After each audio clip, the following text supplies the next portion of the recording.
Subway, open 24 hours in Countryside, Anderson Square in Georgetown, and Centennial Towers in West Bay. And by the Ministry of District Administration, Tourism and Transport. Explore your history, explore your land, explore your sister islands. MedLab in Smith Road Plaza, your complete medical laboratory solution. Call 949-7331. And Savannah Pharmacy in Countryside Shopping Village. Convenient opening hours, including Sundays and holidays. Oh, I think they're doing a great job. A lot of them are. Good afternoon, Dwayne. How are you? Not too bad, sir. Ladies and gentlemen, Radio Cayman's Talk Today with Sterling Dwayne Ebanks. But I do have some questions. There are more questions than answers. Radio Cayman's Talk Today. If you're ready to talk, we're willing to listen. Well, I really enjoy this program today. Cayman Islands' foremost listeners participation program. May God bless every person.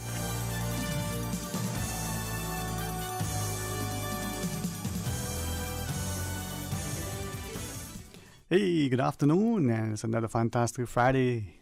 Welcome you here on Talk Today. We're going to start a discussion, It's going to be fun. Lance Jefferson and the crew will join us as we get a chance to talk to you about Gamers Bay. It's Saturday and Sunday, so we get a chance to talk to you then 1 p.m.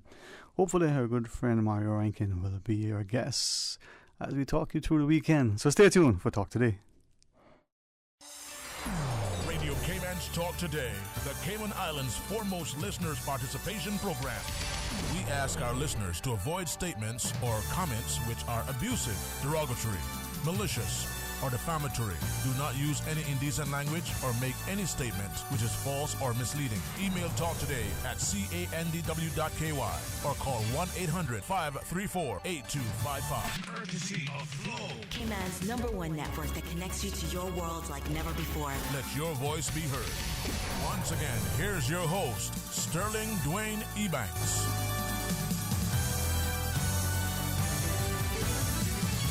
Hey, good afternoon and welcome back. 949-8837, 1-800-534-8255. It's a Flow toll-free line.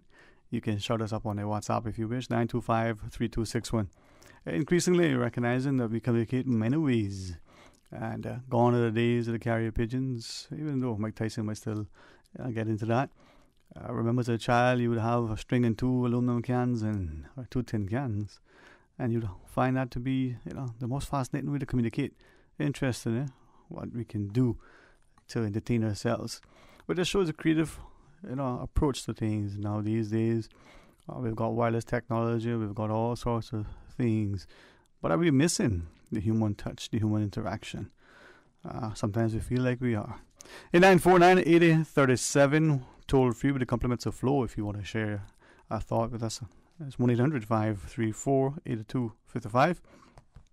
And in a few minutes, so we'll get a chance to welcome Lance Jefferson and talk about Gamers Bay 6.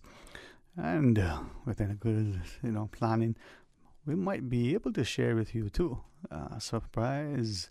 So we want you to not just attend tomorrow and see the gamers, see the technology, expo, but join us for a discussion and get a bird's eye view, as it were. Now, a lot will be happening over the coming weeks and months, not just within our own lives, our communities, and the region, but perhaps with a sense of fear and trepidation, a bit of dread. I think many people would sense things are changing. Well, let's make it positive. Tomorrow morning in the West Bay community, there's a cleanup for those who live, work, have an interest. It's not, too late. It's a 5:30 a.m. start. Hopefully, you can join us. 2 starting points culminating in the same place, and it's going to be a chance to come out. So just bring yourselves, the gloves and the garbage bags. We're told we'll be gladly provided. So all we need to do is assemble and assist and help make our community not just connected above all, but clean and inviting, and go back to that space and place where we take pride in ourselves, our presentation, in each other, and as we draw alongside, recognizing that many hands indeed make light work. Let us not be quickly duped and denied the opportunity that we have to make sure that we work together. 8949-8037, 1-800-534-8255, or WhatsApp 925-3261.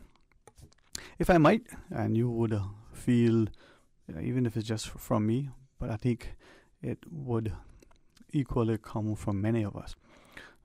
On behalf of all who would like to say publicly thanks to the volunteers in our society, those who engage in the Big Brothers and Big Sisters programs, for instance. You make lives of those young ladies in particular meaningful. You give them a purpose.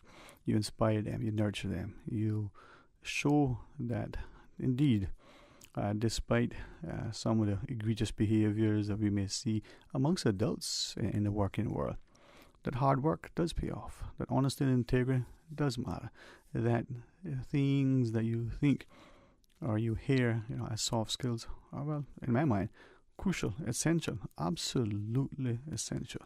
The please and the thank yous. But you got to also be willing to stand with confidence and a great sense of compassion, and for all and sunder alike. It is very, very rewarding to be able to see many of us step up without any fanfare, without any sort of ulterior motives, just see where they can help. And they give of themselves, their time, their treasure, and their talent. They, whether it's a Saturday morning or a Wednesday afternoon, or whether it's assisting with homework and helping to complement what is transpiring in the schools, and sometimes they have to nurture the home environment as well. To those of you, a heartfelt thanks. And for many of us, maybe we too can take a page from the volunteers in our communities and get engaged, perhaps in informal programs. But there are also a lot who do on their own, and perhaps with their own sort of colleagues, they find a meaningful way, whether it's through a reading program, assisting in the sports, or the like. Well, in short order, we get a chance to share with you about Gamers Bay 6. We want you to share with us. It's taking place tomorrow and Sunday. I'll tell you all about the venue and all about the things. And when we return, we want you to be a part of it. And remember, 1 p.m., we're hoping that Mario D. Rankin will come in and share. He has a very, very insightful perspective. So we'll pause quickly, take that short break, and when we come back, we'll welcome Lance and crew. So stay tuned for Talk Today. For medical lab services in Cayman, go straight to MedLab. Blood test, x-ray and mammogram, all of that is MedLab. Affordable fees and friendly service, a full professional team. MedLab is always comfortable, MedLab is always clean. For medical lab services in Cayman, MedLab. Call 949-7331 and ask about MedLab's new state-of-the-art digital mammogram machine. From boat days to beach gatherings, leave the catering to Subway. Choose from small and large sandwich platters, double meat wrap platters, and top it off with optional cookie platters for dessert. Or ask about our Subway box to go with the option of 6-inch or foot-long sandwich, 1 cookie, and 1 bag of chips for all occasions and celebrations. Let Subway focus on the food so you can focus on the fun. Visit subway.ky for catering options. Subway. Eat fresh. Busy. Feel like there's not just enough hours in the day. Savannah Pharmacy, service to make your life easier. Now you can WhatsApp your prescription order to 929-5045. And pickup is just around the corner with everything your family needs and convenient opening hours including Sundays and holidays. WhatsApp your prescription order to 929-5045. Savannah Pharmacy, wholesome values with modern conveniences. It's not time for Christmas bells yet, but it is time to start thinking about your holiday parties and decor. AI Rentals can help. From a family get-together to your office's holiday party, we can make it the happiest time of year for everyone and make it stress-free for you. We do it all. AI Rentals can help you plan, coordinate, and execute your small or large events to fit within your budget. Get in touch today by emailing info@ai-rentals.com or call us on 946-4935 for more information. Think events. Think AI Rentals. You could be the lucky winner in July as part of Kirk Freeport's 50th anniversary sweepstakes. Each month for the whole year, lucky shoppers have a chance to win a jewelry piece or watch from luxury brands. The prize for July is the innovative Tag Heuer Carrera watch that takes you from daytime to a night out with seamless style. Visit any Kirk Freeport store location to enter. Every purchase of $100 gains you entry into the monthly drawing. View terms and conditions on KirkFreeport.com.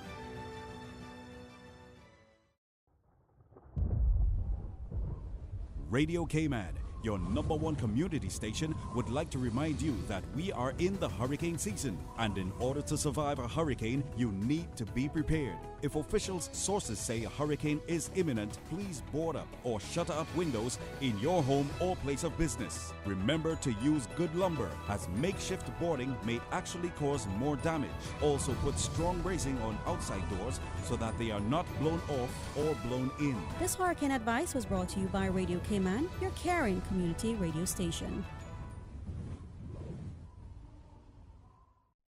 Superior Auto is pleased to announce the grand reopening of the new Superior Auto Apprenticeship Center on Seymour Drive. New opportunities, new beginnings, a new home for Caymanian youth seeking career training and certification in high-demand trades such as automotive repair, AC, refrigeration, and so much more. Put the value in your pocket. Fun fact, the average hourly rate for a tradesman can be 4.5 times the minimum wage. The Superior Auto Apprenticeship Center is a not-for-profit program. Contact 949-9570 or 525-9571 to apply today. The Superior Auto Apprenticeship Center, successfully building the next generation of hardworking Caymanians since 2010. Talk today. But I do have some questions. Talk today. Cayman Islands' foremost listeners participation program. Talk today. Because there are more questions than answers. What the public is saying. Waging to take your calls right now. Sterling Dwayne Ebanks.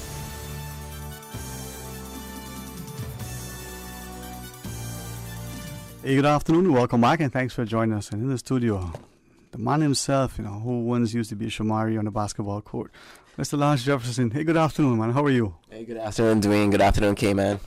Those days were good days, huh? Oh, the best, man. The best. Yeah, I mean, it's a Friday, so I got to give Shamari at least a little juke down again. But maybe he can redeem himself and show his skills, coming tomorrow and be a part of the festivities. That's the excitement. Gamers Bay 6. Gamers Bay 6. All right. I must share, even me have seen much of the promos. I'm online reading, and the ads pop up. Mm-hmm. It's amazing. So I feel like it's all over, man. Yeah, that's the power of digital, right? That's what it is, huh? Yeah, I still like my pen and paper, but anyway, it still works good. Broken pen, torn paper, but it gets there. But tell us about Gamers Bay 6 as we invite our guests to share. Yeah, definitely. Well. This is our 6th event, Gamers Bay. Tomorrow and Sunday. Tomorrow we actually start from 9 a.m. That's when the doors are open for all of our competitors and spectators, and it'll be going on till about 7. And then the following day on Sunday is going to be from 9 a.m. to 4 p.m. It's exciting. We got a lot of things in store for you guys, from esports, being able to watch the competitors compete, to being able to come in and interact with our special guests. We've got Wendy Girk here and Backbro Jack. What's up, everybody? How's it going? My name's Hi. Jack. Yeah, we will both be at the convention tomorrow, so please come out if you can. Yeah. Yes, we're very excited.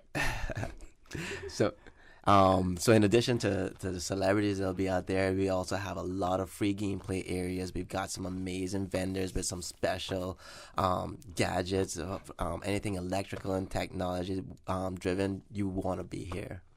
And I must share, it's amazing to watch how that platform has been transformed in recent years, in particular in the last 5 or 7 years of just looking and trying to see how not just the sort of buy-in by parents in particular, and it wasn't a $2 million win recently when you can no longer say to your child, come on, you get a real job, you can't make money.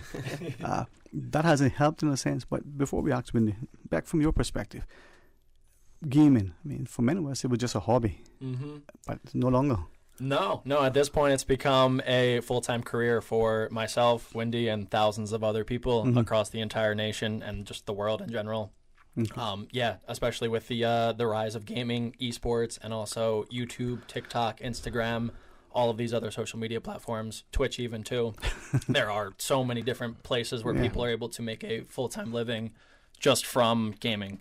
Gaming, cosplaying, or just making content in general. But my particular expertise is in the gaming field. I grew up playing video games with my older brother, my dad. We would all play Mario Kart when I was very, very, very young. So ever since, I've been like 4 or 5 years old. Gaming's been a huge part of my life. So it's an honor and a pleasure to be able to make it as a career at this point. Again, welcome to that. What drew you into gaming? I mean, what? I mean, gaming has been in my life since I was 3 years old. I watched my dad playing Mario, and my dad's name is Mario. So since very little, I always wanted to make a living from gaming and go to competitions, tournaments. I went to a lot of tournaments when I was little and a teenager, and I still do sometimes online, and I really enjoy it.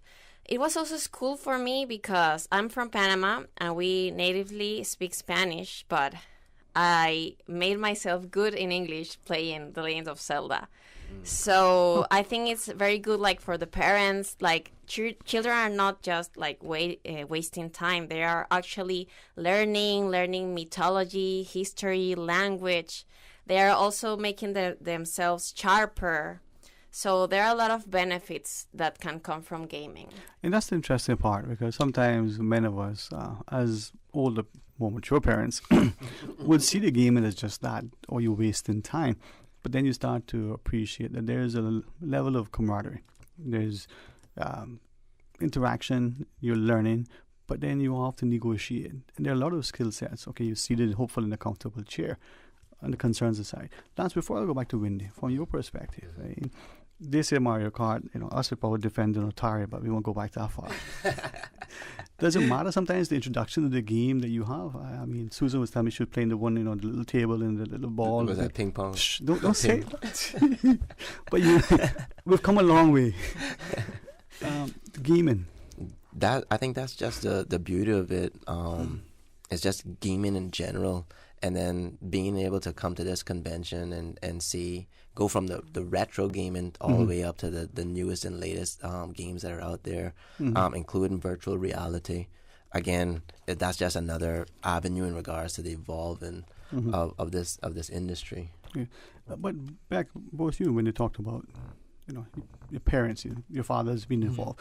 And that resonated because I think it's almost as if your father or your mother's a teacher or an engineer, your plumber, electrician, you tend to sort of get introduced to that. So if they're gamers, that influence on the home can be impactful, wouldn't it? Yeah, well, now that I make a living out of gaming, my mom used to say, no, you're wasting your time.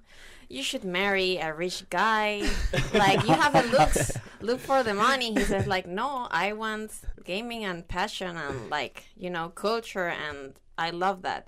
So now she's proud of me. I'm sure she always has. See, Mom? See? I told you.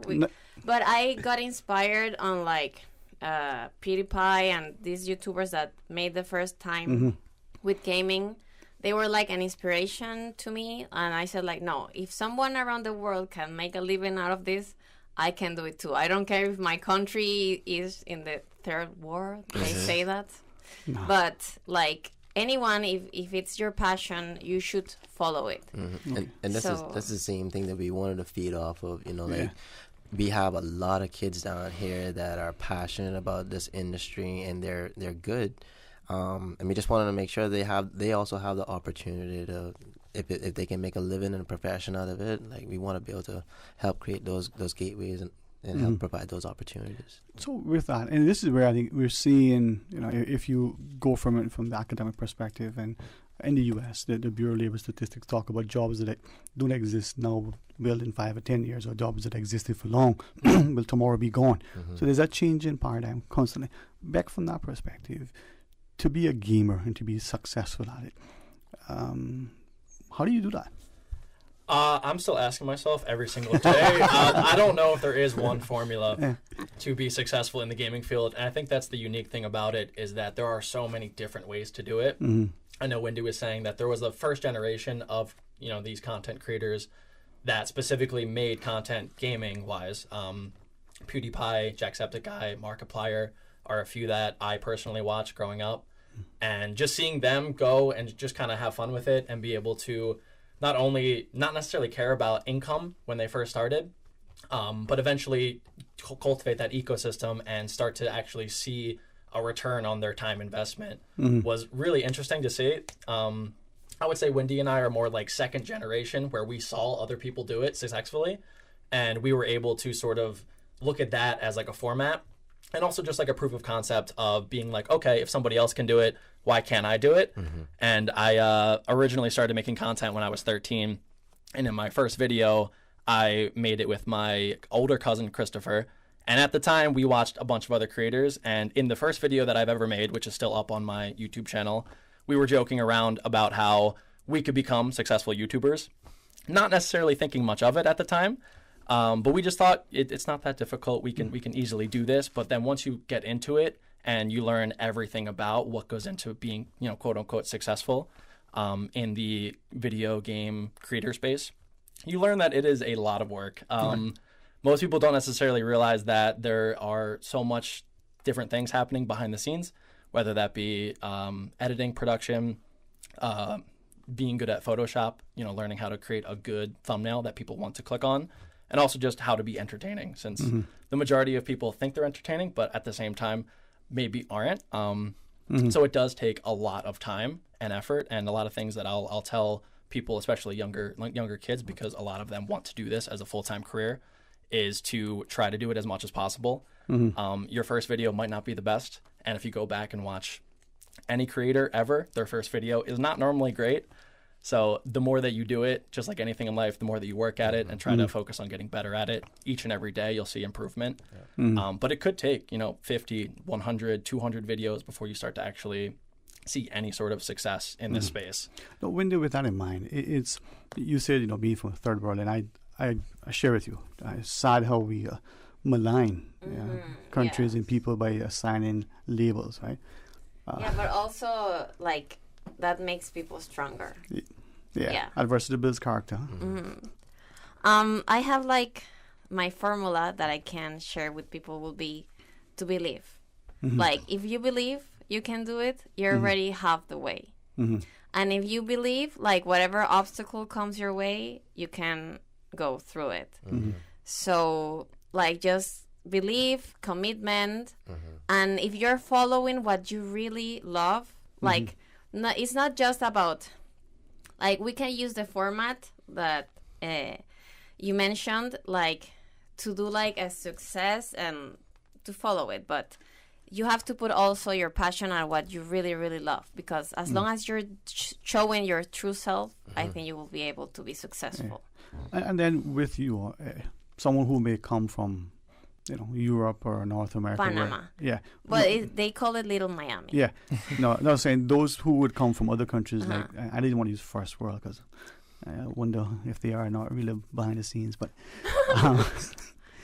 where the infrastructure may be more established, where the population may be large, where presumably the opportunities are greater.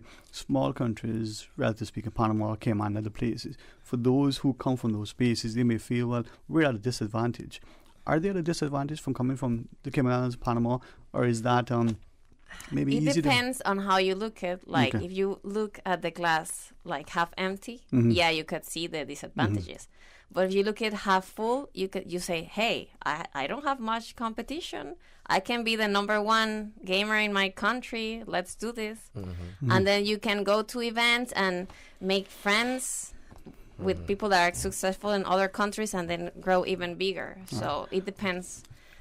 You have to be optimistic. We have a call online as we talk about Gamers Basics, Lance Jefferson, Beck Project, and Wendy Gert. And we got someone else. She may join us in a bit, right, Julia? Let's go to the phones and join this caller. Gamer. Yes. Hey, good afternoon. Welcome. Thanks for calling. Yes, good afternoon, Dwayne. Good afternoon, Lance and the crew. Welcome back to Cayman Islands. Afternoon. I'm so happy this is a Caymanian thing. And it's organized by Caymanians and being held in the Cayman Islands. Yep. I mean, and this is the 6th one, so that just goes to show that it's successful, right? Mm-hmm. So I just want to say kudos, keep on doing what you're doing. I want to plug myself. Miss Bubbles are going to be there tomorrow with Mr. Giggles and Mini Bubbles. Awesome. Glow everything. I appreciate you. Everything. So come on out with your glow stuff on, and you guys keep on doing what you're doing. I'll see you guys tomorrow. Have fun. I appreciate you. Thanks. See you. But this is where, Lance, and I'm glad that the caller was shared, because we can see the international sort of, variety, as it were. We can see the appeal, the conventions, the gaming exhibitions, but for the community, Lance, you have a vision about positioning Cayman, and I share it with you, man. Yeah, our goal is to position the Cayman Islands as the esports hub of the Caribbean.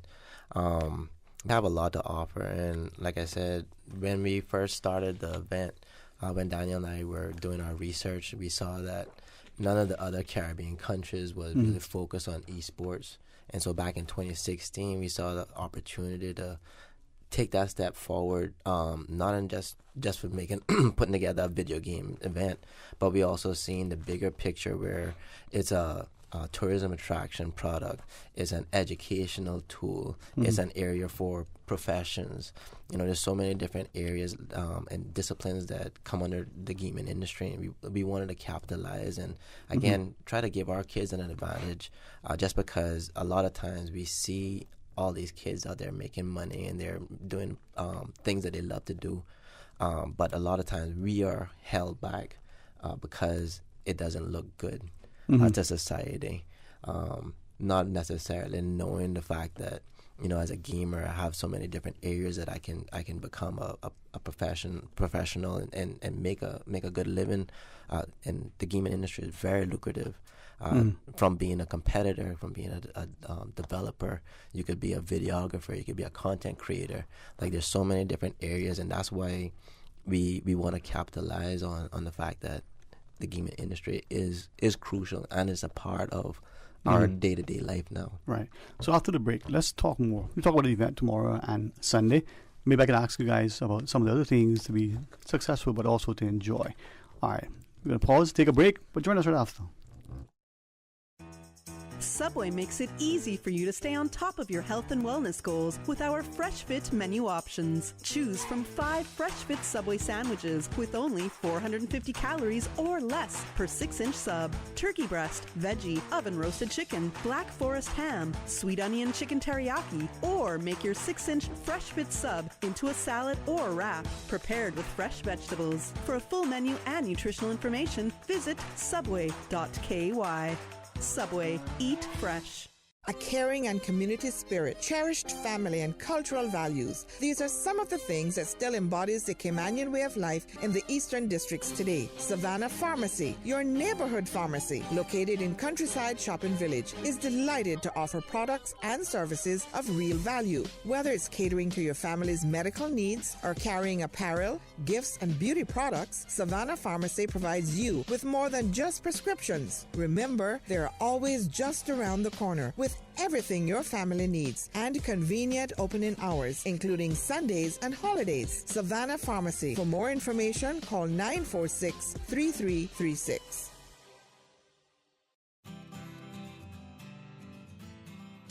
Attention drivers, hurricane season is from June 1st to November 30th. Hurricanes don't plan ahead, but you can.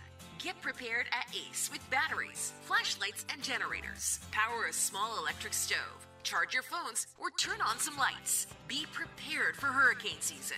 Visit our store at 11 Ashko Street, Monday to Saturday, 8 a.m. to 9 p.m. Ace is the place with the helpful hardware, folks. Tune in Monday through Friday at 7 a.m. and 10 p.m. for the Daily Sports Report, covering local, regional, and international sports. Proudly brought to you by Dr. Wayne Porter, offering a full-service dermatology and dermatological surgery practice. Call 946-9020 to book your appointment today. Talk today. But I do have some questions. Talk today. Cayman Islands' foremost listeners participation program. Talk today. Because there are more questions than answers. What the public is saying. Waiting to take your calls right now. Sterling Dwayne Ebanks.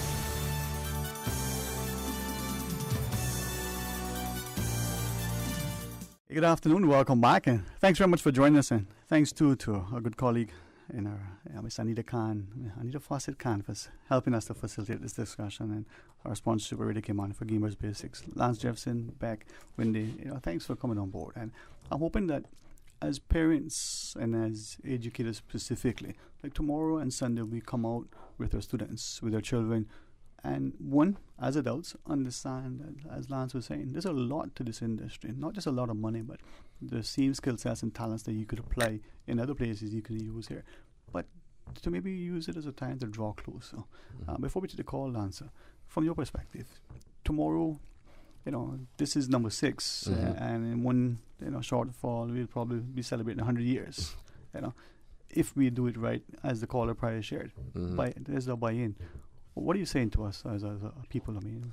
I mean, like the caller was saying, every year we've seen the growth of esports. We've seen the growth of this particular event, and just hearing the kids come up to me and they're talking about the upcoming event. That's where sometimes you get that self-fulfillment feeling. We didn't do it for the money.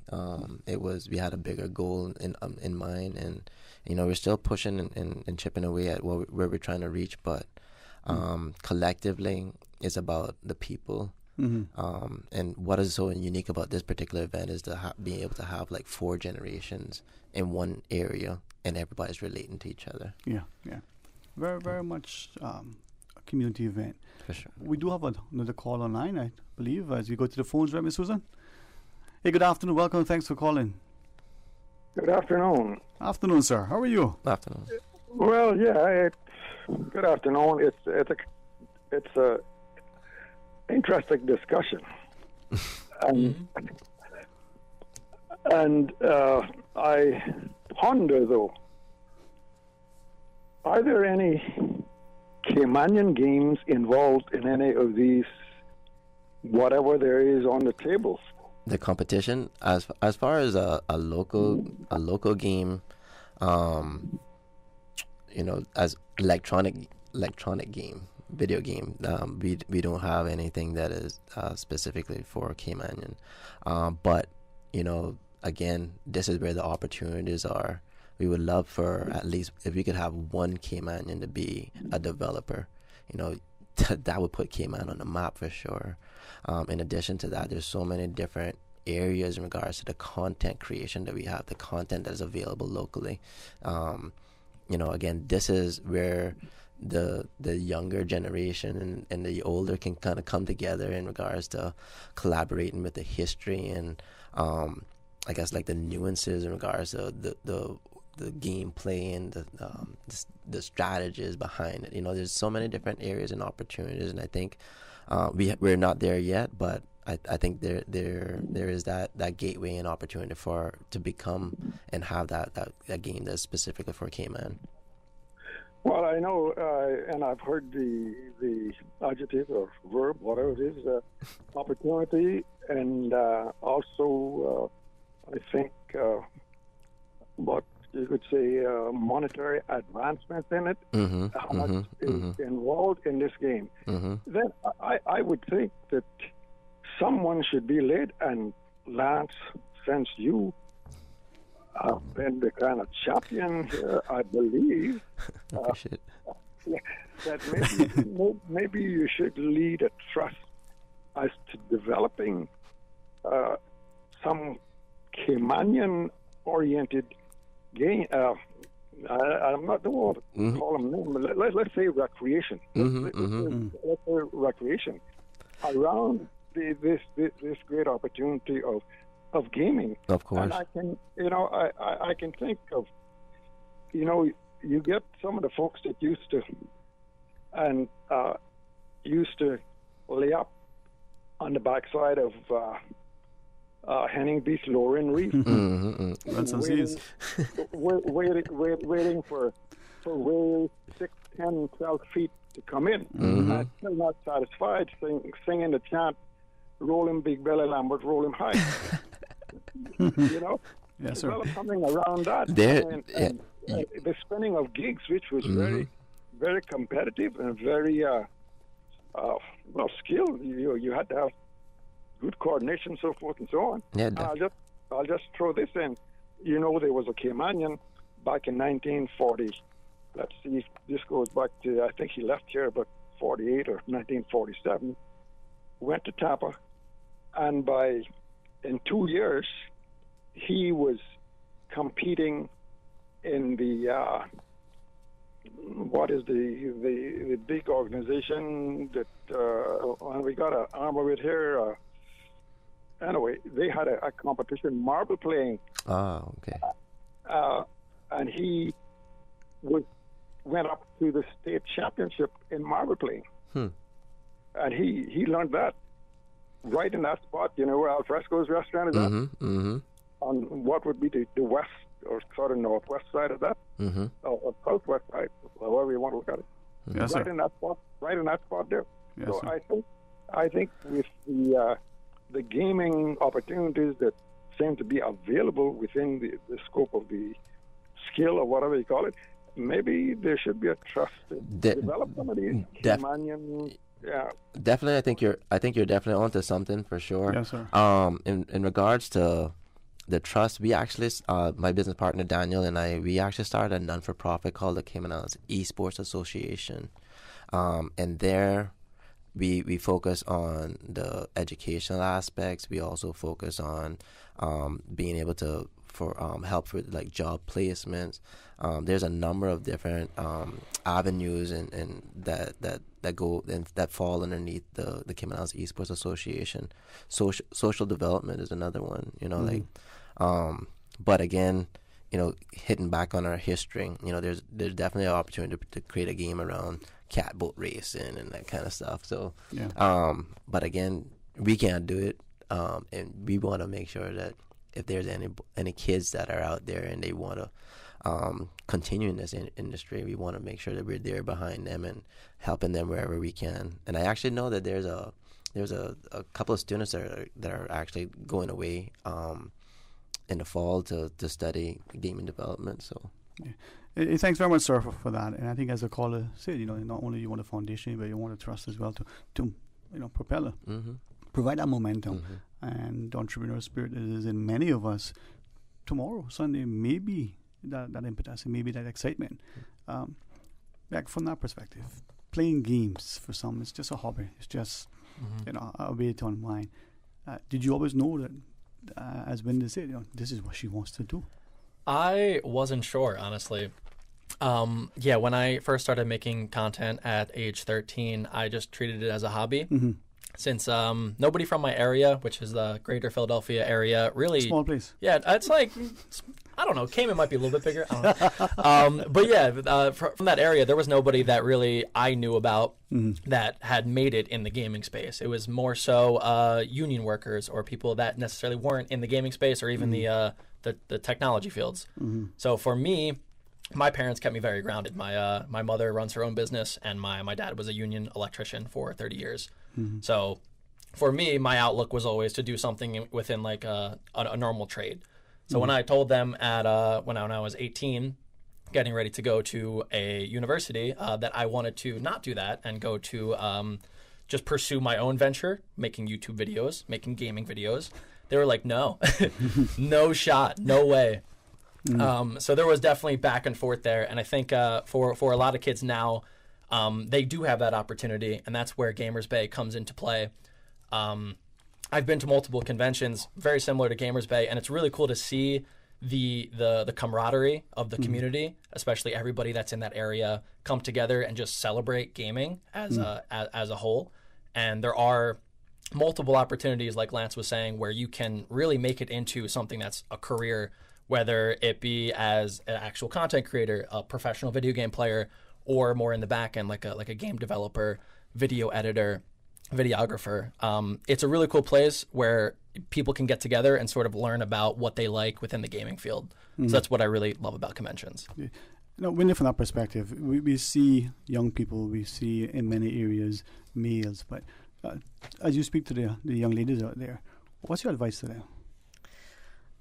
Like, don't be shy. Well, now it's more accepted for girls to play.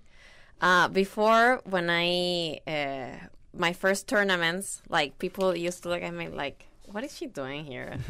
And I remember once, like, my Wii got broken, and I went to fix it. And I went to the place, and all the boys were, like, laughing at me. Like, but then when they saw me play, like, everyone was like, oh, my God. So, like, girls should dare. Like, we're not, like, below. We are the same as guys. We have the same skills and can even do better. So here, Julia, she's an amazing person. She's very smart, and she knows a lot about games. That develops, like, your mind. It opens many possibilities. It makes you solve things that regular people who don't play games cannot solve. So it's not only to make a living out of it, but it can enhance your day-to-day life. I used to do taekwondo, and, like, it's called katas. My seinen, or my sensei, he says, like, oh my God, you're so good in coordination. Like, you got this really fast. And he said, you're a gamer, right? And I'm like, yeah, how do you know? He says, like, I have trained some gamers, and, like, you guys are the best because you do it faster. So, like, it can help everyone to develop the mind, the coordination, not just to make a living out of it. Also, it's cool. Like, I told them a story because I studied translation, and there was this test, and I was the only one who got 100. No one knew what a red snapper was. And I knew it because I played a game called Animal Crossing, where you do fishing, and that's a very common fish that you fish. So I was the only one. I said, hey, it was because I played video games. Yeah. See, there goes that. I put the video game back in the house now. Thanks a lot. Hand-eye coordination, camaraderie, development of skills. Jeez. And one of the best parts is, too, that it's accessible to everybody. Like Wendy was saying, guys, girls, literally anybody. And the kids now, they have such great access to video games. Yes. They're able to play on their phones, their iPads, any device, really. And they're building these skills, like Wendy is saying. And anybody can access it, which is the best part ever. Indeed. So Tomorrowland, so hopefully we come out and enjoy, but we can see the opportunities from the entrepreneurial to the others who will say, well, this could be a career. Yeah, definitely. Come out to John Gray Gymnasium tomorrow from 9 a.m. to 7 p.m. And then on Sunday from 9 a.m. to 4 p.m.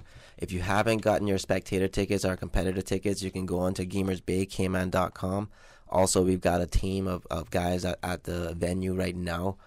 So if you want to pop by and actually secure your competitor spot, spaces are limited, but we do have a few spaces left, especially for Call of Duty. Yeah. All right, man. Well, I'm hoping to be able to take a tour through tomorrow. Good seeing you. Congrats. Appreciate it. Beck, it's a pleasure. Miss Wendy. Nice to meet you so much. Thanks for having us. Thank you for not saying so much, okay?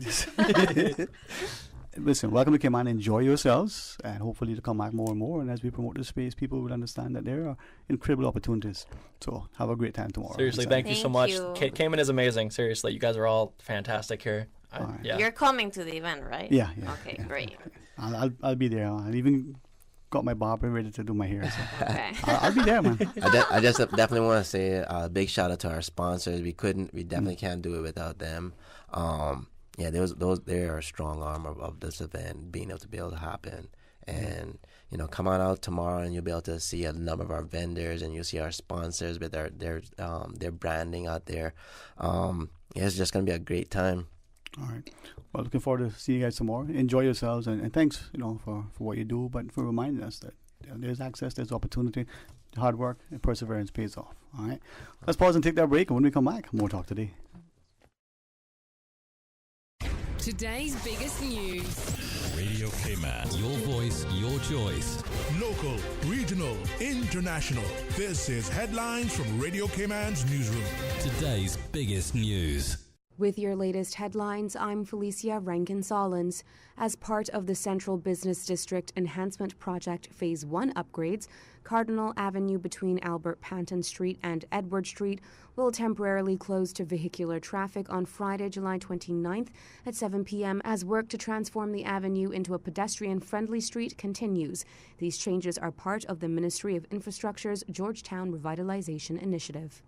In international news, Russia and Ukraine have blamed each other for a rocket attack that killed dozens of Ukrainian prisoners of war in an occupied region. Ukraine says the prison was targeted by Russia in an effort to destroy evidence of torture and killing. For its part, Russia said the prison camp was hit by Ukrainian precision rockets. Russian video footage of the aftermath shows a tangle of wrecked bunk beds and badly charred bodies. Scientists tallying the economic damage wrought by invasive pests around the world found 2 species are responsible for more harm than any other. The American bullfrog and brown tree snake have collectively caused $16.3 billion in global damage since 1986. In addition to ecological harm, the invasive pair have ruined farm crops and triggered costly power outages. Researchers hope their findings will encourage more investment to help block invasive species in the future. Those are your headlines. I'm Felicia Rankin-Solins. For the latest in news and information, follow Radio Cayman on social media, Facebook, Instagram, Twitter. Download the Radio Cayman app or log on to our website, radiocayman.gov.ky. For medical lab services in Cayman, go straight to MedLab. For a full range of medical services, pleasant, clean and comfortable environment, no long lines and affordable fees, visit MedLab at the Smith Road Plaza. Open Monday to Friday, 8:30 a.m. to 5 p.m. and half day on Saturdays. Call 949-7331 to make your appointment. For medical lab services in Cayman, MedLab. Ask our professional team about the benefits of cutting-edge technology with MedLab's new state-of-the-art digital mammogram machine. From food to construction materials to office supplies, chances are a truck brought it to you. Superior Auto honors the value that the trucking community brings to these islands. Reliable, quality-trained technicians who value your time and aim to get your trucks back in service so you can continue to be of service to your customers. Specializing in complete Isuzu, Hino, and other models of delivery box trucks and its repairs, including computer diagnostics, mechanical, and body repair. Superior Auto, 525-9571 or 949-9570. Keep on trucking with Superior Auto. At Doctors Hospital, we know life happens, and usually when you least expect it. So when unexpected medical issues arise, you need quality care close to home. Located in the heart of Georgetown, our accomplished team of physicians and medical staff treat minor urgent conditions such as migraines, chest and abdominal pain, shortness of breath, burns, broken bones, open wounds, and more. 24 hours, 7 days a week with no appointment necessary. Peace of mind is important when life happens. At Doctors Hospital, we're always here just for you. Need to speak to someone? Call 949-6066. We think it's time you crossed over to a new vehicle. And with the Toyota Corolla Cross now at Vant Motors, you have plenty of reasons to make the switch. The crossover body and hybrid engine is a sleek design in a sturdy structure with a spacious interior that opens to extensive cargo space. Stuck in traffic? The high-performance self-charging hybrid system automatically switches between gas and electric vehicle mode, helping you lower both fuel costs and carbon emissions. The Corolla Cross has full LED lighting inside and out, an integrated display audio system with energy monitor, and a dual-zone climate control system to ensure comfort for all. Test drive the new Toyota Corolla Cross Hybrid today at Vant Motors, Walkers Road. 89.9 Radio Cayman helps you to weather the storm during this hurricane season. One of the most crucial elements of hurricane preparedness is storm awareness. During the season, it is of utmost importance to pay attention to the latest local weather forecast, as hurricanes do not suddenly form or strike. There are various methods of advanced notification. Utilizing such may be the difference between a favorable outcome and disaster. Both television and radio serve as excellent mediums with up-to-the-minute storm path information in the wake of a hurricane. Another method of tracking a hurricane may be only arm's length away. Your smartphone or tablet can be your most valuable tool before, during, and after a storm, providing countless numbers of apps with crucial hurricane information. Many apps allow you to track storms with moving radar and satellite imagery, plus offer alerts, current conditions, forecasts, advisories, and even video. This hurricane preparedness tip was brought to you by your community radio station, Radio Cayman, 89.9 FM. Talk today. but I do have some questions. Cayman Islands' foremost listeners participation program. Because there are more questions than answers. What the public is saying. Waiting to take your calls right now. Sterling Dwayne Ebanks.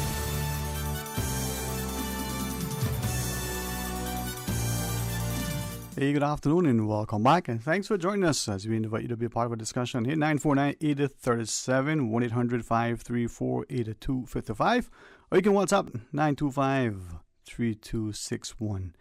I don't think, but maybe I do say that often in my sleep. It's one of those things, man. And let me see. Let me look at which one message to read first, but perhaps out of a sense of safety and concern for, all of our listeners. Many times on our roads, there are a number of sort of impediments, little obstacles. Well, there is a vehicle, I'm told, near the Salt Creek roundabout heading north. So if you're leaving West Bay and heading into town, as you come on to that roundabout, that will either take you into the Yacht Club Salt Creek area, take you back around onto, West Bay Road and around Holman Corner, or you continue going to the public beach and further into town. Well, there's a utility vehicle, and some individuals have messaged, one or two have sent a picture, say it's just there, flashes on, but nothing identifiable with sufficient notice that this vehicle. So if you know the route and you're coming in, you're going to be going up over the bridge, and it may be a bit of a time before you see it, and before you know it, you're right up on the truck. So perhaps that could be better position, maybe some cones extended further back and lighting. I say that to share that someone else just this week indicated something similar. Same road, in the opposite direction, a private vehicle flashes on, the guy with the door open pulls to the side, but still sufficiently in the lane, and you don't sometimes realize it. You're coming around a roundabout before you can get too far into the road. You're upon a vehicle, whether it's there because the person has nothing better to do and decides it's going to impede traffic, whether the car decides, hey, you know what, I had enough, I'm not going no further, and conks out. Yeah, that's a word, conk out. If you don't know, ask Susan, she'll tell you about it. Or for whatever reason, only to say that sometimes maybe we, as people, when it is, something like that, pull aside and offer up, to the person, hey, you need some help, push the car from the lane. But for some of us, we seem that we're content in stopping where we are and just working on the vehicle on the road and don't worry about anybody else. It's not always the most considerate or sensible thing to do. So be mindful as you're about the road, especially we saw some early morning deluge in some places. Well, as we get into the discussion, Mario Rankin will be with us shortly, and I want to say a special thanks to Lance and Daniel in particular, entrepreneurs with great vision, very evident of many in our society who see the opportunities. When the Girk shared, as a person, listen to what she shared. Two possible things that could have served to deter her ambition, her passion. But she said, what, this just instead it spurred her on. She was seen to be from a third world nation. I don't see Panama as such, but probably some see Cayman as it is as well. But I didn't, do anything other than to cement her passion and her desire to succeed. And then, she wasn't a man, she was a woman. And that, she shared, created some sort of, how do you want to put it? Less than encouraging words from others. So take that on board and share that no matter where you're from, who you are, you have a vision, a passion, a desire, you work hard, you may find success. It may not come immediate. It may not come after the first or the 10th try, but persevere. Be smart in your endeavors. Hopefully there'll be someone in your corner that draws alongside, serves to nurture you, not only help to provide and protect, but serves to nurture you. Now, I say that to share that I don't know about the rest of you, but sometimes we play cards and dominoes because they're good ways to unwind and to interact with our friends. Some of us religiously, every Friday night or every Tuesday evening, we playing up a good 6-up. It's a way to reconnect. But in that play, there's also, the cognitive development helps to keep your mind sharp. Again, Wendy shared, she did her katas in her martial arts, and she got it quickly. She was demonstrating great dexterity, good hand-eye coordination. Well, it's not always a negative consequence, but like everything, be mindful that there can be. So if you're sitting down, no matter how comfortable the chair is, maybe after a while you need to get up. Even if the domino game is hot and heavy, you want to get up and stretch and move a bit. So, like everything, let's be understanding, accepting, have a sense of tolerance and a sense of respect for others, and above all, for ourselves. Well, share with us, 949-8837, 1-800-534-8255, or WhatsApp 925-3261, and share your thoughts with us. Lance and Daniel left us some tickets that we will, in my charge. We want to give them to some of our listeners. We'll distribute them. No, he trusts me. I won't scalp them on the street. But if you can get them, before you do at the gate, you may not only save a penny, but you will actually be better positioned and prepared because you just walk in and you don't have to stand in line. Well, Gamers Bay 6 is tomorrow at the John Grimble, gymnasium. It goes till 7 p.m. Continues on Sunday as well. All right. So what's on your mind? 949-8837, 1-800-534-8255, or WhatsApp 925-3261, and share with us what's you're seeing. Now, I think many of us either listen intently at the press briefing yesterday relative to the census, or we'll probably go back because we didn't have a chance to listen, or maybe we heard and we want to go back and revisit what was shared.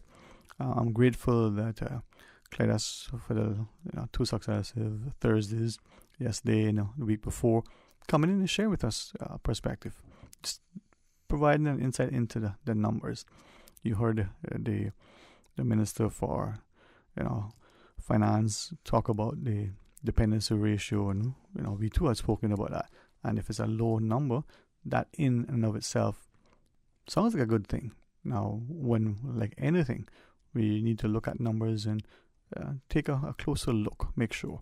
So if your dependency ratio is low, and it's because a significant percentage of your people in the population are either what the wonderful term that we've ascribed recently are transient, or they're non-Caymanian, and they may have options to leave the jurisdiction if they so choose, or highly probable might. Then what happens if they do? Doesn't mean that your own people won't emigrate, but the probability that if a person who isn't from here for economic or other reasons, maybe they want to return to family, or they've made their wealth and they find it much more financially viable to live elsewhere, or they just want to experience another environment or climb in their retirement. Well, if they leave and that portion of the people that are left working who support the numbers that are not working, the school leave age child up to 14, 15, and we have 17 now as our legal school leaving age, or those beyond 60, 65 and 70 who are not working, well, you can see the imbalance and the potential impact on the government's need to provide additional and continuing services. But also, just a few other things that stood out.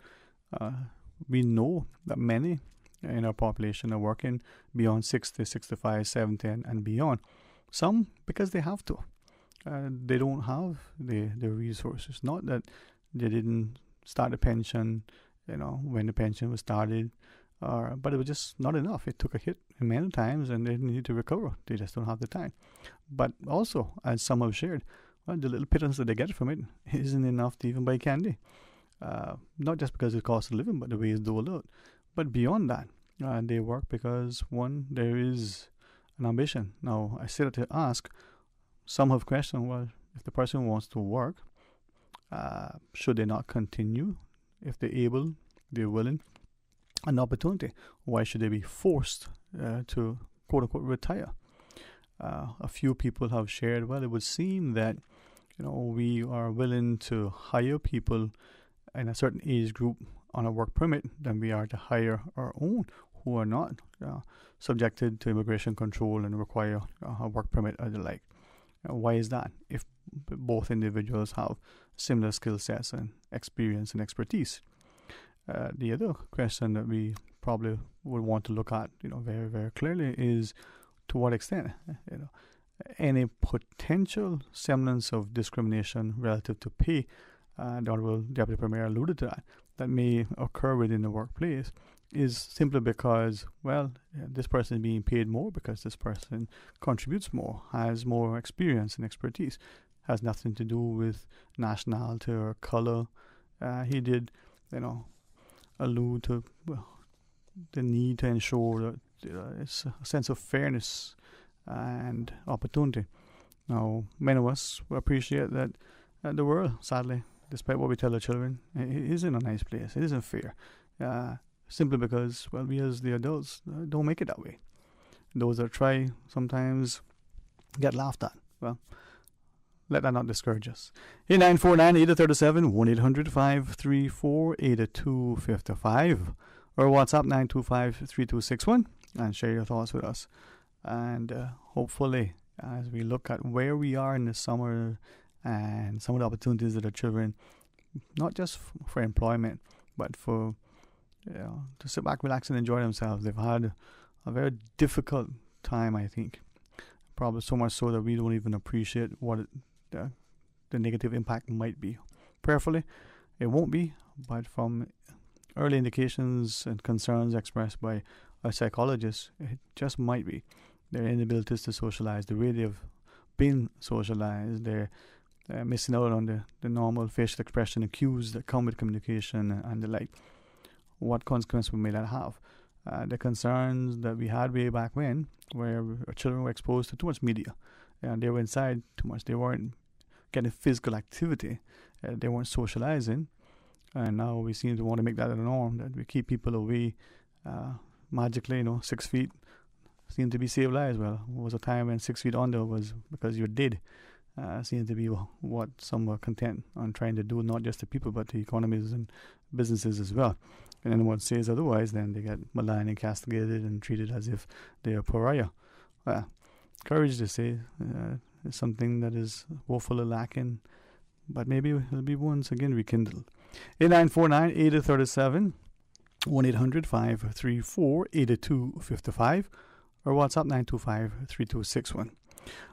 Thinking as we were talking to a particular message that was shared by one of our listeners, and as I was thinking of it as we were chatting, thinking, how do you see this? The person sort of prefaced the comments, not sure if you can read this. That's always a good red flag. Now, is it because, one, the words that they use, we don't really know those words, or two, the words that they use aren't words we would normally want to utter in a public domain like this? Three, is it in another language that you don't speak? Or four, it's like, boy, this might get you in some hot water. You read through it and then you realize that sometimes it's all of those things that come into play, but you may have the sufficient resource to be able to get through it and make some semblance of what is being shared. This individual's comments were intriguing. Our wonderful friend is here. Miss Susan, you want us just to quickly take that break and bring him in? All right. Now, we could probably get, one of those entrance theme songs to announce his presence. Let's do that, Susan. Let's, you know the buttons to the parade, and then we'll have that, violent entry. So stay tuned for Talk Today. Subway's giving you flavor around the clock with the new Chicken Squad sandwich options. Try the classic chicken and bacon ranch, the sweet and savory barbecue chicken, or the chicken cordon bleu. 3 new appetizing and delicious sub options that you can also make into a wrap. The Chicken Squad is available at Subway for only a limited time. Subway, giving you something to cluck about. For For medical lab services in Cayman, go straight to MedLab. For a full range of medical services, pleasant, clean and comfortable environment, no long lines and affordable fees, visit MedLab at the Smith Road Plaza. Open Monday to Friday, 8:30 a.m. to 5 p.m. and half day on Saturdays. Call 949-7331 to make your appointment. For medical lab services in Cayman, MedLab. Ask our professional team about the benefits of cutting-edge technology with MedLab's new state-of-the-art digital mammogram machine. Ransomware, DDoS, malware, phishing. If you don't know what those mean, you're not alone. But if you aren't protected against those cybersecurity attacks, then your business is at risk. Don't leave your data or your business vulnerable. Get Digicel Business Protect. Simpler, smarter cybersecurity. Visit our website, www.digicelbusiness.com, to request a callback or call us now on 623-2499. Make your house into a home. Welcome to Brand Source Home Gallery, your source for premium products and a premium experience. We'll design and install your dream kitchen with crafted cabinets, complemented with elegant appliances. We'll fill it with quality houseware and cookware. Custom designed closet and storage solutions organize and beautify any area. And with the finest bedding, you'll get a perfect night's sleep knowing Brand Source Home Gallery has everything you need to make your house a home. Did you know that ValueMed Pharmacy has a free online prescription service? Managing your health and medical requirements has never been easier with ValueMed. Simply visit value-medpharmacy.com. That's VALU-medpharmacy.com and click the Refill Prescriptions tab on our website. Fill in the information for new prescriptions or refills and choose your preferred pickup location. ValueMed on Walkers Road or Boddentown. Then bring in your original prescription from your doctor when picking up. There's no need to stand in line and wait for your prescription. Save time and pick up prescriptions at your convenience by visiting value-medpharmacy.com. That's VALU-medpharmacy.com. Ready, set, race!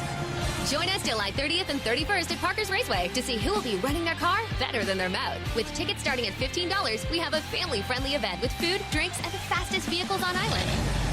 Follow us on social for more event details at Parker's Raceway. A big thanks to our sponsors, Monster, Valvoline, AI Rentals, EventPro, BP Racing Fuels, Parker's, and NGK Spark Plugs. Buy your tickets in store at Ace or Parker's, or visit us online at parkersraceway.com. Talk today. But I do have some questions. Talk today. Cayman Islands' foremost listeners participation program. Talk today. Because there are more questions than answers. What the public is saying. Waiting to take your calls right now. Sterling Dwayne Ebanks.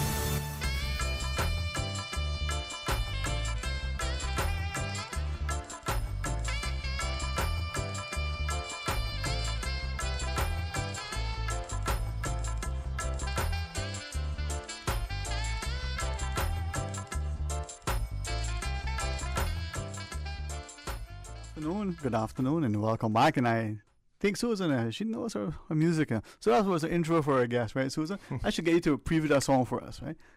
Maybe she'll sing it.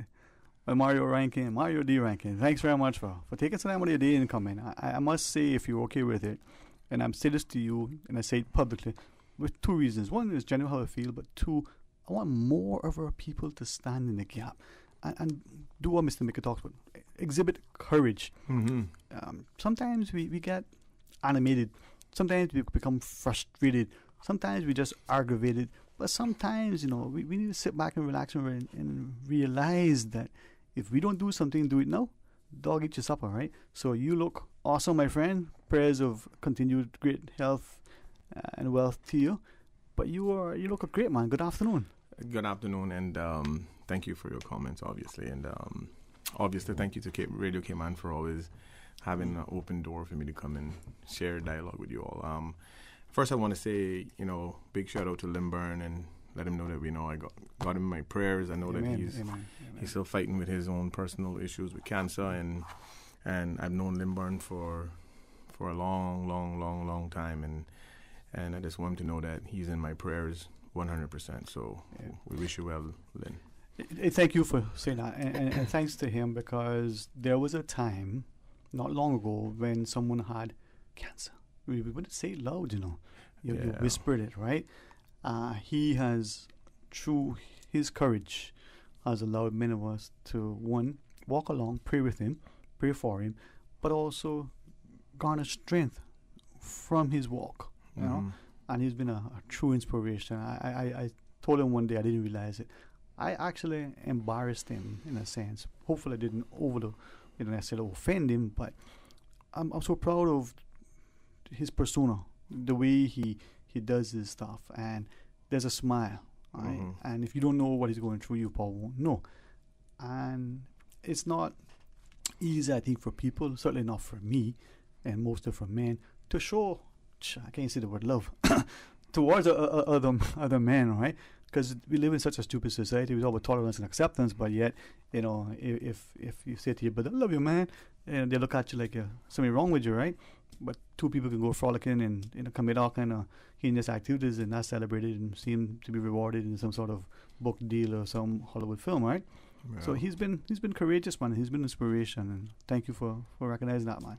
Yeah, no, I mean, certainly, as I mentioned earlier, that I've known Lynn Byrne for a very long time, and I admire his courage and the way he handled this current situation that he has to face. And again, these are the sort of people that you look on and get inspired by. I mean, I can't think of anything in my life that would be worse than what he's dealing with. And I have to admire his courage and his strength. And then Byrne, he had a lot of support out there, and I just thought I would say it publicly as I always do speak publicly. But yeah, again, I just wanted to say that and get that out there. I know that he's back home now, so I'll probably go by and see him. But there's so many things that discourage people from standing in the gaps, as you mentioned, because of the real life breathing victimization of many people who have tried to speak publicly. Some of us it's made for, and some of us it's not. And I certainly don't look down upon those who choose not to for their own reasons, because I understand the courage and bravery that it takes. And as you mentioned earlier about Mr. Mickey, one of the most consistent people I've had an opportunity to listen to over the years, even though he and I don't always see eye to eye, but at the end of the day, I can tell you that he's been consistent with the utterances of, we got a lot of cowards in Cayman, and that's a fact. Yeah. So, I mean, when I look at a lot of the current situation and things that are happening, you know, it's hard for us to comprehend anything of any real value when everything that we represent from a government standpoint or from an institution standpoint that is responsible for creating the consequences for us all, those things are mediocre.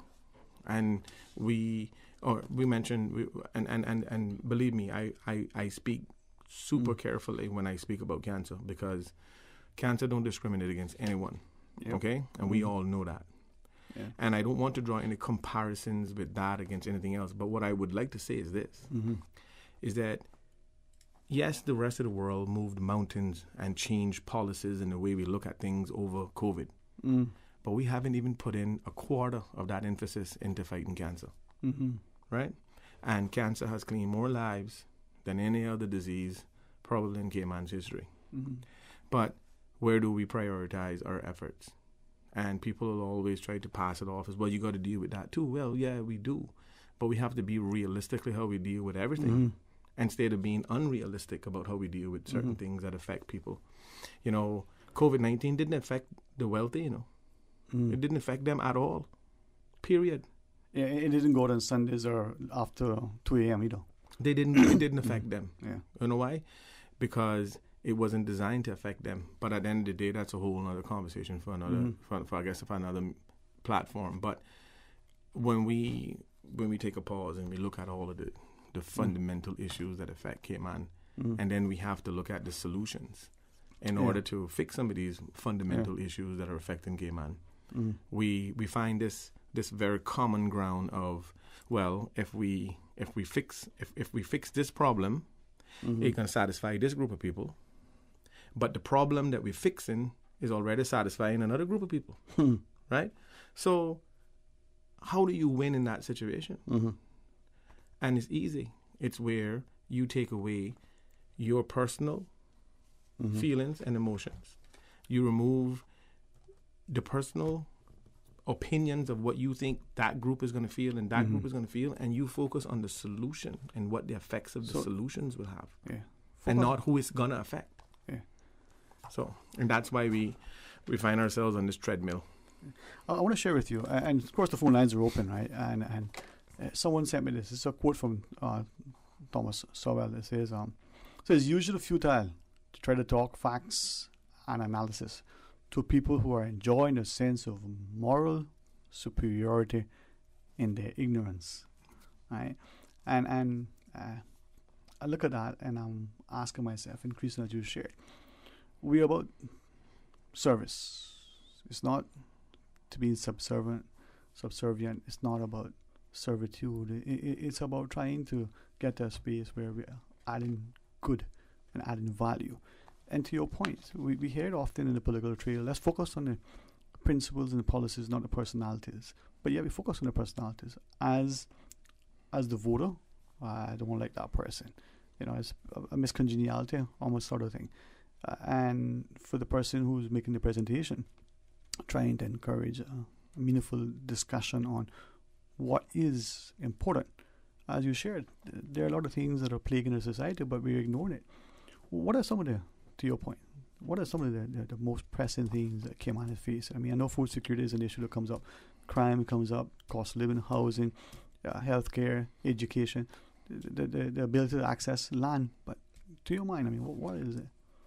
I think, in my personal opinion, there are a few things that I can think of right off the bat. But I think that because we have never really reinvested into the development of our people, I think that's where a lot of our shortfalls come. Okay. Because not everybody is aware of the importance of their surroundings and what their surroundings mean and what impact it have on them, and what participation level are they on, if any at all, and how do you reinvest in a country without reinvesting in the people? Right. And when I say reinvest, meaning very simple. In every society, anywhere in the world, you have a multitude of different personalities and abilities and things that people do. Fortunately enough for us, we don't have such a broad spectrum of populations in the millions. So therefore, it should be easier for us to identify the strengths of our small harvest. And it should be even easier for us to allocate the prioritized finances in order to ensure that they become the best at whatever it is they're good at, right? And when we have those people who just don't have any talent, and when I use that very, very lightly, because you have some people who have to be 100% dependent on the society, the state, its family, its surroundings, because of maybe a disability or something else, right? We have a serious issue with mental health in this country that we haven't really addressed. Sad, man. So all I'm saying is that why are we squandering away the ability to invest in those who can make positive contributions in order to build a society that could welfare collectively all of those who can't do any better for themselves? So I struggle. Why because of the small harvest we have, why haven't we invested back in our people to the point where they can be better contributors? As we're speaking to Mario Rankin, let me then ask, is it then that time, we want quick wins? We as the voter expect the politician that in less than 4 years, we got a stupid thing that we copied from somebody, or first 100 days. I mean, really? And is it then that if we were to invest in our people, we see a young student good at an instrument, do we provide that opportunity for training? Maybe it's not music, maybe it's a sport. You get better as you continue to get the development. It's academics. Well, let's draw a scenario to your point. Yeah. Scholarships. Why do we have partial scholarships? What's the purpose of a partial scholarship where the system say, okay, we'll give you 40% of the scholarship. We'll pay for this, and this, and you guys find the rest of that. Yeah. This goes back to what I say when I say reinvesting in our people. Yeah. Sterling, why is it that I can identify, and I'm speaking hypothetical. Right. Why is it that I, as an institution, can identify the strengths of a group of kids, whether it be accountant, law, skills, plumber, electrician, whatever, whatever it is that person is good at, and we've identified that. Because some may need to go to college to get tertiary education, some may need to go to vocational studies, some may need to go to training institutions, some may need to go somewhere to hone and enhance their ability. So tell me again, how is it that a partial scholarship is going to be in any way fully beneficial to not only them but to the society that you expect them to come back to be contributors in? The problem is that we have this political machinery that says, oh, we have X amount of dollars for scholarship, and only a certain amount of people can get this. They have to qualify through this requirement system. And that's where we fall short. That is where we grossly fall short, because we need to fully invest in our people. If we find a good plumber, you take him out of that environment, you send him to the necessary training facility, you pay for his food, you pay for his rent, you pay for his water, you pay for his fees to get trained, and when he returns, he can then become a positive contributor to a society that need positive contributors. Sort of, we've maligned and beat up on the champion that was advocating for nation building, but that's what you're talking about, right? So yeah. So let me then ask, the compost way back when made, to your point, we have a small pool of people. It should be easier to identify, and they say, well, we should never expect the World Cup, victory, Olympic gold medalists, because we just don't have enough people, right? I always thought, to your point, you have a smaller classroom setting. Teacher can pay more attention, hopefully. You can identify the things. Right. You have a backyard where you got one mango tree. It's not a big mango tree. You can walk around it easily and look and say, oh, that was right, and hand pick it. You have 1,000 mango trees. You probably won't get to all of them in one day. You'll miss some, right? So with that small size, that small sort of pool in which to pick, you may not have as many as someone who has 1 billion, but you can identify what you have. So why are we not doing that? And then with that in mind, this idea that, as you were talking about, it wasn't that long ago when we started to say publicly, oh, we'll have too many accountants in Cayman, we have too many lawyers, right? So therefore, the law school, we need to do something about that, and we need to discourage people from studying accounting. Were we being duped? Are we willing to accept what is being said in some quarters, and we just go along with the thinking? Well, the problem with that is that we don't own any of the industries. We made it a point not to own any of the industries. All we did was make sure that we generate a little bit of GDP from the services and the fees that incorporates these institutions. That's the problem. So how can you arguably have a conversation with the institutions that you have no stake in to say, oh, we got a group of Caymanians over here in this harvest that has degrees in law or accounting or in banking, we need you to place them. They don't have to. They create systems to ensure that limited Caymanians penetrate that wall of success in those institutions. So they can tell you all the foolishness they want about reinvesting in Cayman. They're not investing in Cayman not even in the slightest bit. All right. So with that in mind, and as we speak to Mario Rankin, this is where a discussion with you is sort of sitting around the coffee table, and hopefully will inspire others to think. They may not agree, but they'll think. So two things immediately jump to mind. Again, looking at the census and the Deputy Premier's comments, I'll extrapolate. He alluded to the fact, well, people in certain sectors may be making this amount, their colleagues may be making a little bit more. Let's make sure that there are no sort of intervening factors and color, nationality, even gender that come into play. Make sure that there's abilities and experience and expertise, right? So I'm wondering, let's take, he referenced the financial services sector, right? So let's take someone who's in there now, and they'll now see the census data. The median income is this. They're in that sector. They're making this. Would they look around and go, am I making a comparable, salary to John, who is, from this part of the world? Is it because I'm making less because I'm black, I'm white, I'm a woman, I'm this age, whichever, right? Are we able to get to that discussion so we take away as much as possible some of those little hidden things that we see so, blinding? Well, I smile with not joy, but with frustration. Mm-hmm. Because when we look at these industries, and I'll do my best not to label anything or anyone. Right. But I'll tell you this, is that we know what these industries generate in terms of revenue. Mm-hmm. Okay? And we do a pretty poor job of making sure that we have properly balanced whatever extractions we could. Mm-hmm. I ain't talking about the injection of the labor force, because there's a whole lot of things that could be done differently, that should be done differently, to make sure that the educational harvest of Cayman, who chooses that as a profession to go away to train themselves and bring themselves up to speed and educate themselves and tool themselves properly to be in that institution, who are still struggling to get any upward mobility, unless you're some token person who have subscribed to the system the way it is and let it remain.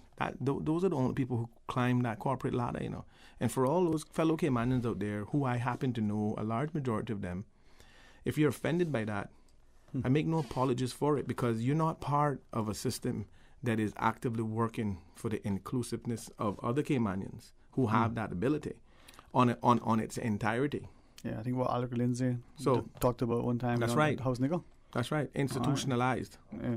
So at the end of the day, it is easy for us to get out here as a politician and suggest that these are the issues and this is the solution and this is what we plan to do and this is how we want to do it. I'm not concerned about reading your manifesto. I want to see it. I want to see it in action. I don't want to read it. So again, as I said earlier, because we haven't taken any stock into these institutions and we have allowed them to unbridledly police themselves, create their own environment, hire who they want, and when they don't get who they want, they tailor-make a position so that it's impossible for a local person to get it. And then these are the situations that constantly coming in wave after wave, but no one really sits down and say, how do we fix this? Because they don't want to fix it. Now, again, when you hear me speak about something, I don't speak from an uninformed position, I don't. I don't care how many doctors, I don't care how many lawyers, and I don't care how many accountants in Cayman. Not one of them can come in here in this studio and sit toe-to-toe and debate me about anything in their own profession. Because, the one thing that they cannot deny are the facts. Now, they can have an elaborate, very articulate way of speaking their own facts, of which is unfortunately their opinion of the real facts, and try to trick people into thinking that they are far more sophisticated or articulate or smarter than Mario. But it doesn't change the facts that we are not fairly sharing in to the successful pie of these industries. And it's not because we don't have the ability. It's because we have allowed them to create a system that don't give us the opportunity. Let me then ask then, with respect to that, you said something and again, I keep hearing a thought. I'll put it there. Every country should have a means and mechanism by which it's able to identify its citizens. Now, I don't subscribe to a chip or a mark on the forehead or whichever, right? But there should be something that says, you possess this thing, then you're a citizen. And in order to establish that, this is the process, right? I've had this just this week alone, right? Just this week alone. Today's Friday, is it?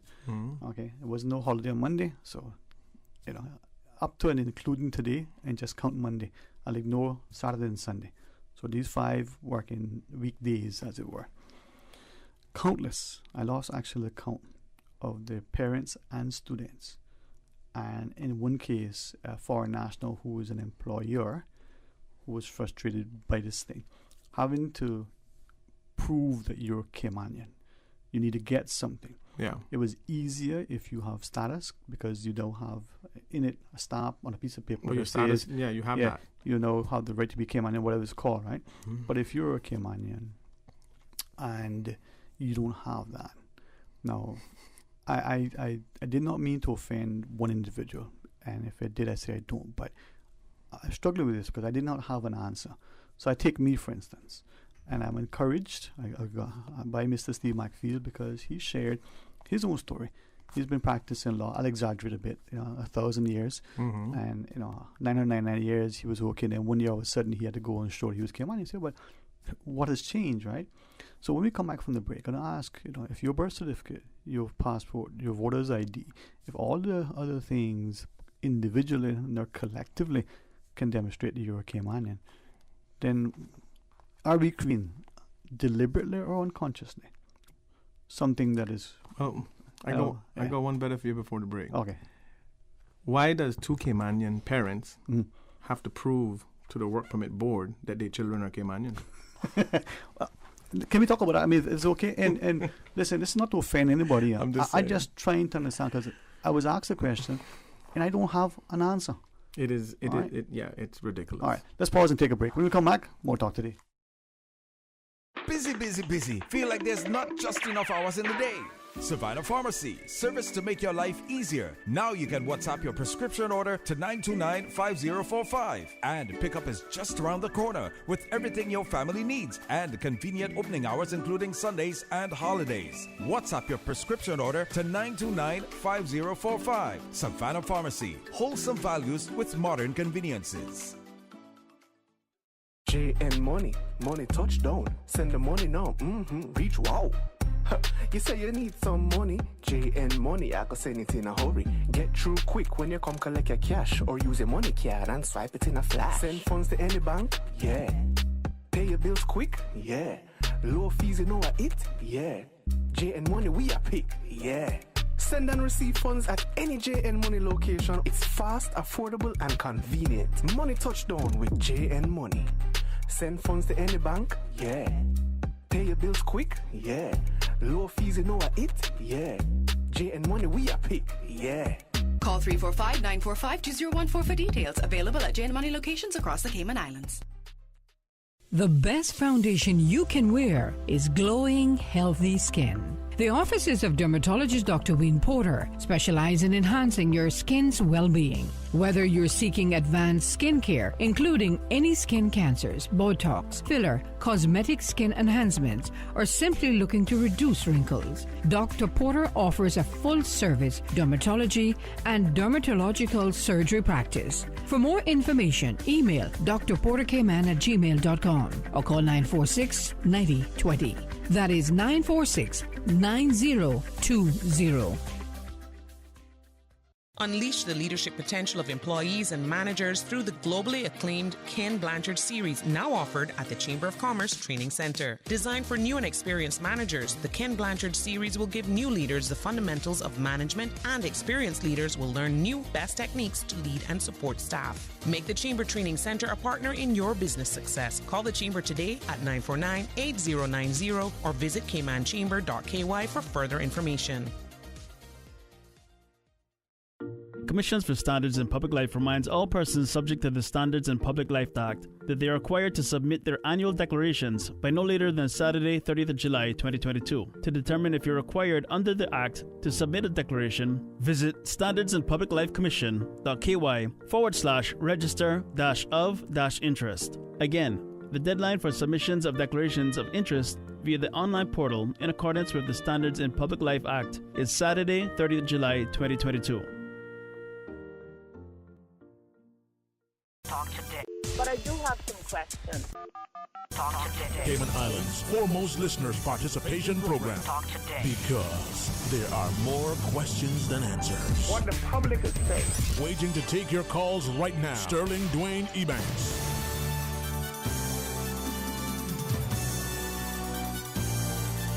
Hey, good afternoon. Welcome back. And thanks very much for joining us. And thanks to Mario D. Rankin for being our guest. And, I'm hoping that sometimes our passion sometimes gets the best of us.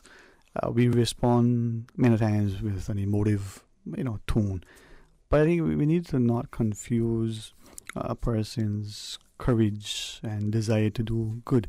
We need proverbs so that people to understand how to argue, and an argument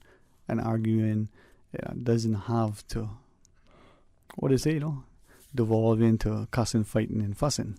But we need to stand our ground. I want to ask of you, if it's okay, and if it's not an opportune time, that's fine. But through you, maybe ask the wider public, have we created a system that further discriminates and marginalizes Caymanians? We're talking about, having to go to immigration, your employer, your scholarship application, whatever it is, requiring you to prove that you're Caymanian, right? And I said discriminate from one perspective. The person who has citizenship through status grant has that document that says the right to be Caymanian.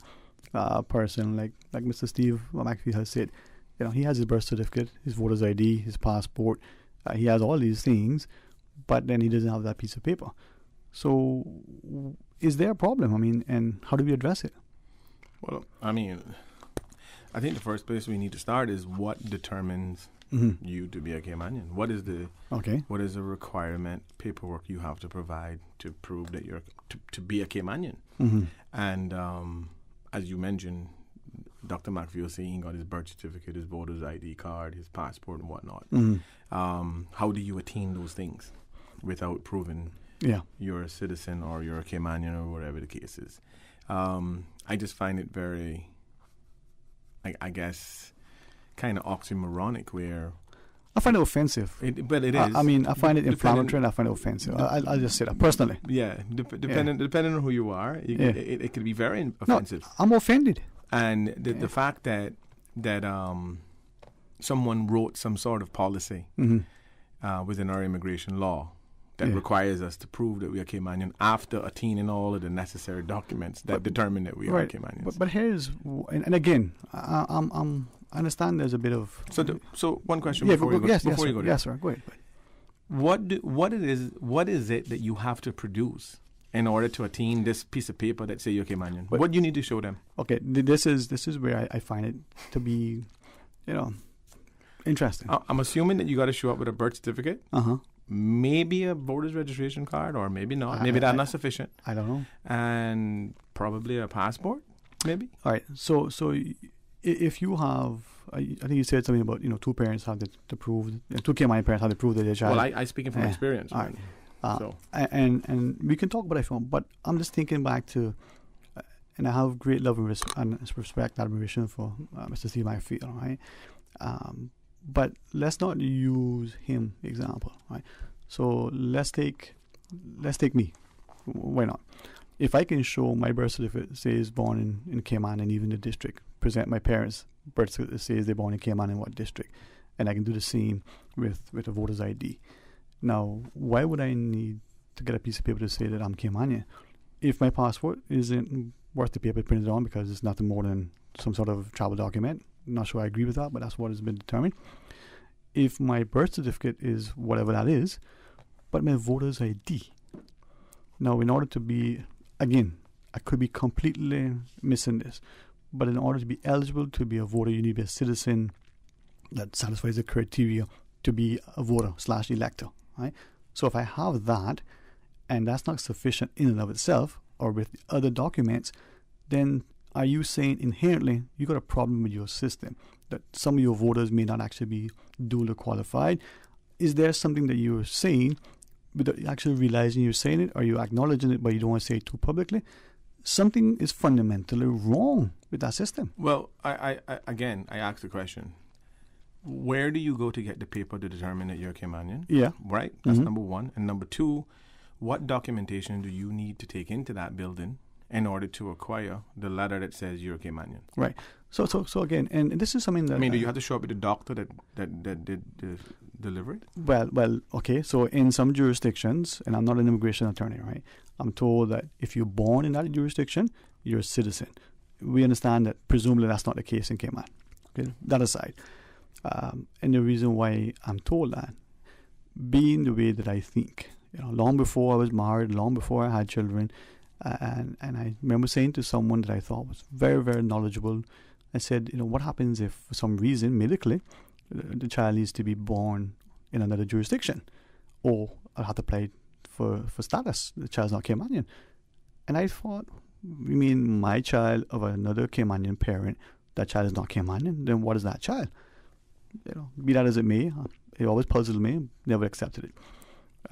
30 years later, someone said, well, you would just have to apply for the right to be a child to be acknowledged. So I'm in the supermarket and I see you down the corner and I just wave to you, I've acknowledged you, right? I'm going to find it to be inflammatory and really foolish, right? But take it today, back to my example. If my voter's ID and all my other stuff, if you have a minor child that's not eligible and old enough to vote, doesn't have a driver's license, that doesn't say you're a citizen, what then would establish that child as Caymanian?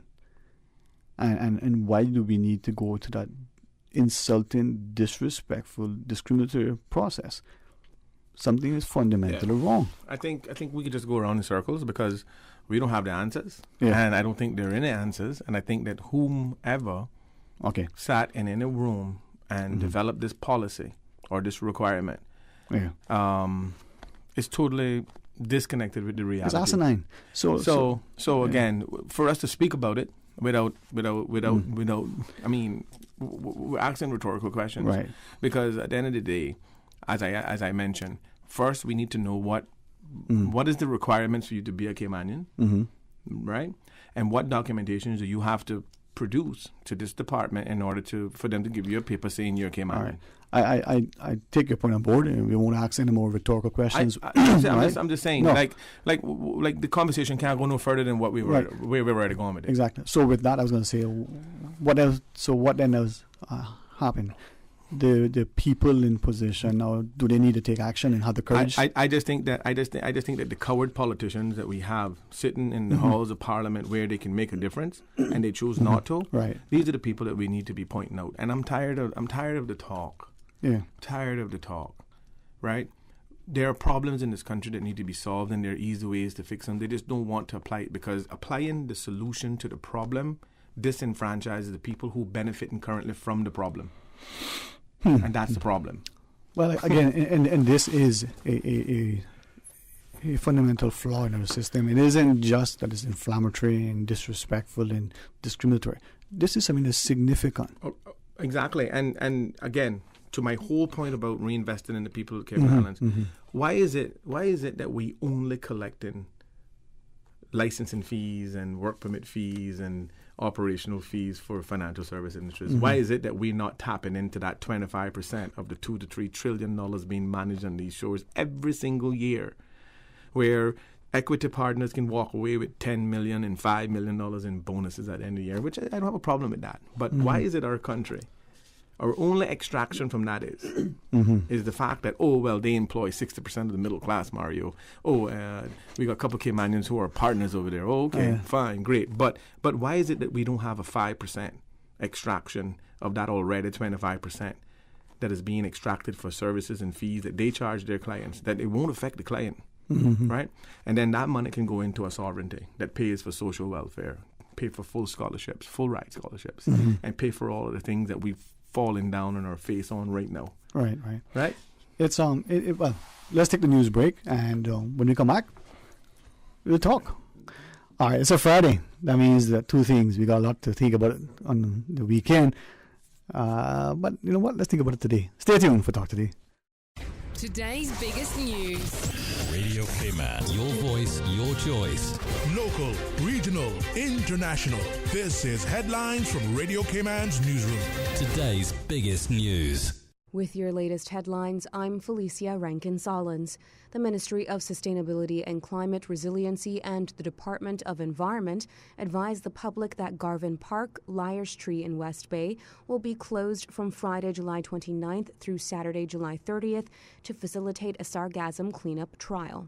In international news, debris from a Chinese rocket is expected to crash to Earth in an uncontrolled re-entry this weekend. The probability of it landing in any populated area is extremely low, but it has raised questions about how different countries take responsibility for their space junk. There have previously been calls by NASA for the Chinese Space Agency to design their rockets to disintegrate into smaller pieces upon re-entry, as is the international norm. Will Smith has said he has reached out to Chris Rock after slapping him at the Oscars, but the comedian has said he is not ready to talk. The actor slapped Rock on stage at the Academy Awards in March after the comic made a joke about Smith's wife. On Friday, Smith released a video reflecting on the slap, the first time he has been seen discussing it, in which he reiterated his apology. These are your headlines. I'm Felicia Rankin-Solins. For the latest in news and information, follow Radio Cayman on social media, Facebook, Instagram, Twitter. Download the Radio Cayman app or log on to our website, radiocayman.gov.ky. We wanna go and dally, Backyard, Caymanian and Jamaican cuisine. 7 Mile Beach might have changed, but Backyard is bringing it back. True Caribbean food in the heart of 7 Mile, just like Mama's home cooking. Brown stew snapper, Cayman-style beef, jerk chicken, turtle stew, and the delicious list goes on. Dine in, take out, or order with the Bento app. Backyard, Caymanian and Jamaican cuisine, 269 West Bay Road, or call 746-4603. Backyard, daily lunch specials, and the one-of-a-kind Fun Day Sunday brunch. Backyard. Talk today. But I do have some questions. Talk today. Cayman Islands' foremost listeners' participation program. Talk today. Because there are more questions than answers. What the public is saying. Waiting to take your calls right now. Sterling Dwayne Ebanks.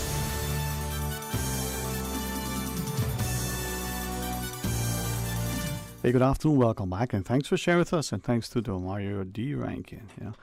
Hey, your parents gave you, a middle name, right? We should use it, right? Mario D. Call on line with Susan. Did you get a turtle today? No, I forgot Miss Miller's name. Man. Let's go to the phones, huh? Yeah, man. Hey, good afternoon, welcome, thanks for calling.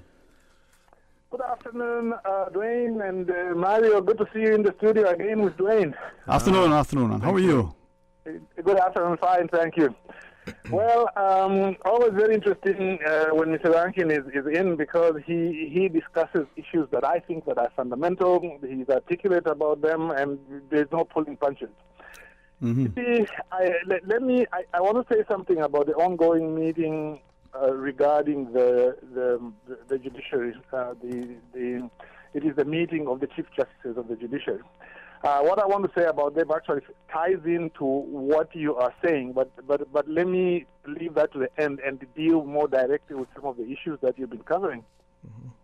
You see, this issue about IDs, I mean, people, including you, Dwayne, and others who are really unhappy about it. I was going to use some word you can't use on radio.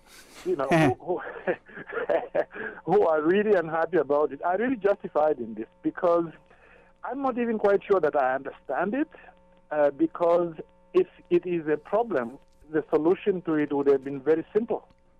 Okay?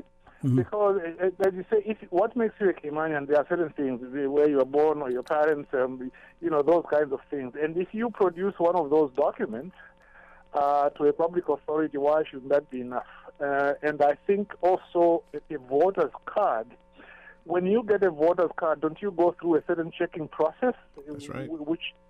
Exactly. And then, in law, there is, I wasn't going to mention this, but it has just jumped into my mind. There's something in law called, there's a Latin term for it, but basically it says all matters of procedure must be presumed to be regularly and properly done. What's the Latin term? Teach us some Latin today, man. Educate us. What's the Latin term? One of the words there, I'm not very sure how to pronounce it, but it's omnia presumuntur reit et solemnita est acta. Yeah. Okay, good stuff. Yeah. I'll repeat that at the end of the show. So you see, in other words, it's saying the rule is such that to get a voter's card, you have to prove to a bona fide authority certain things. Once that card is issued, and you present it to somebody in public, that person shouldn't now say, well, is this valid or not? You must presume that all the procedures that are necessary to get that card were satisfied. Isn't there another Latin term, res ipsa loquitur? The thing speaks for itself? Well, yeah, it's within the same broad. Yeah, res ipsa loquitur is another one. Like it's like within the same broad category of maxims. You see, right. So that's the way. Now, can you question the validity of the voter's card? Yes, you can, but then you have to have something specific. For example, you have to say everything on the face of this card looks good. However, I have independent information to say you got it fraudulently. Then that's a different issue altogether. Okay. So to me, I don't know why this is a problem. But the way I see it, it is a problem because there is no desire to correct it, and it goes back to the politicians. So there's no will. People are being treated with indignity because of a problem like this. Why don't you solve it one way or another? Issue a circular to say that these documents, once they are presented, they shall be accepted. That's one way to do it. If you want to do it the way other countries do it, they say when you are 16 years old, whether you've got a voter's card or a driver's license or not, you go to a certain public institution with those birth certificates and this and that, and then they give you that card, this national identity card. And once they give you that, you never ever again have to produce to a public authority those other birth certificates. And so, in other words, there are so many ways you can deal with it. And the problem in Cayman is because it's an indirect way of complicating the life of Caymanians so that they cannot get a job, so that they cannot get this and cannot get that. And that's a problem. Earlier on, you talked about fundamentals. Now, there are two fundamentals, in my view, in Cayman. There are other things, the environment. All the things you've talked about today, they are important. But to me, there are two things in Cayman which are fundamental. And I have taken the position finally that in Cayman, there is no political party, regardless of name or head of the party, who have dealt with those two fundamentals. And they are as follows. One, Caymanians, you don't have any preference in jobs at all. In government, you can today amend two sections in the Public Service Management Law to say that if a Caymanian qualifies for a job and there are no problems of performance, they should be given the job. If you do that, there will be a fundamental change. But all that Caymanians do at the moment is that when they qualify for a job, they've got 10 years experience, the job requires 10 years. If you require a master's, they've got a master's and so on. They can't get the job. Why? Because there's somebody from another country who has 20 years experience. And then you say, well, let's give it to that one. No country ever does it that way. Because otherwise, how are your people going to get experience? I came from a country where if they wanted me to compete with foreigners, I was never going to become head of department. I qualified for the job, and they gave it for me. That has to be done. And then the other one, of course, is the Regulation 6 of the immigration law, which says at the moment that they may, when you apply for a permit, they may require you to give a succession plan. That should be shall. You do those things, one fixes it in government, the other one fixes it in the private sector. Then the second one is one which a lot of people have been discussing over the years. You have to rein in your status grants. You know, in the BVI, they adopted a policy to say that for you to get PR, you needed 20 years. The law said 10, but the policy they adopted is 20 years, and now they are looking at it again. And all kinds of nonsense has been spoken. Steve McField has pointed out the nonsense of the legality and so on. No. If that was done, there is no legal reason why it can't be done nationally or internationally. And people have suggested different things. When Denny Warren Jr. ran some years back, he said, why don't you have a percentage of people who are born, compare the percentage of people who are born and the status grants, and make sure that you are not giving more status grants than the birth rate, and create a healthy difference between the two. It was rejected. Last two weeks ago, you had Kenneth Ebanks who suggested, who made some other suggestions. Nobody is taking those suggestions. Why? Because, and this is where I'll close, it is because there's no more accountability in Cayman politics. People come in and they are not accountable to the people. They come in to go and do the bidding of their handlers, and that is all. And to me, that's what has to be dealt with. There has to be a question of accountability. I don't know how to do it. One of them is to camp outside the government administration building, street action, lawful street action, nothing illegal, lawful street action, recalling of candidates or something like that. There's need to have proper accountability. Now, I don't even have time now to get into my judiciary thing, but I'll have to do that another time. But thanks very much for your time today. All right, but thank you for sharing your perspective with us. I appreciate it. Call always makes excellent points, Mario. Well, I mean, I just want to pick up on one of the things that he said, and you've heard me say this on numerous occasions because I've only had this platform since Rooster shut down, obviously. Now, not to mention your competition, Neem on the radio. No, but we had nothing to do that. We were just better. Yeah, you guys are just better. That's all. But yeah, I mean, he made a very, very good point. I'm glad he said it because it doesn't sound like it's just coming from me. Right. Yeah, we can send as many children as we want away to get tertiary education and tool them up and get them prepared for these industries. But if we don't fix the system that gives them every opportunity to participate, they'll always fall victim to a flawed system that is controlled by them who they want in the system. And that's the problem. That is the fundamental problem that needs to be fixed. So if I'm listening, I'll just use the word leadership and the word vision. Right?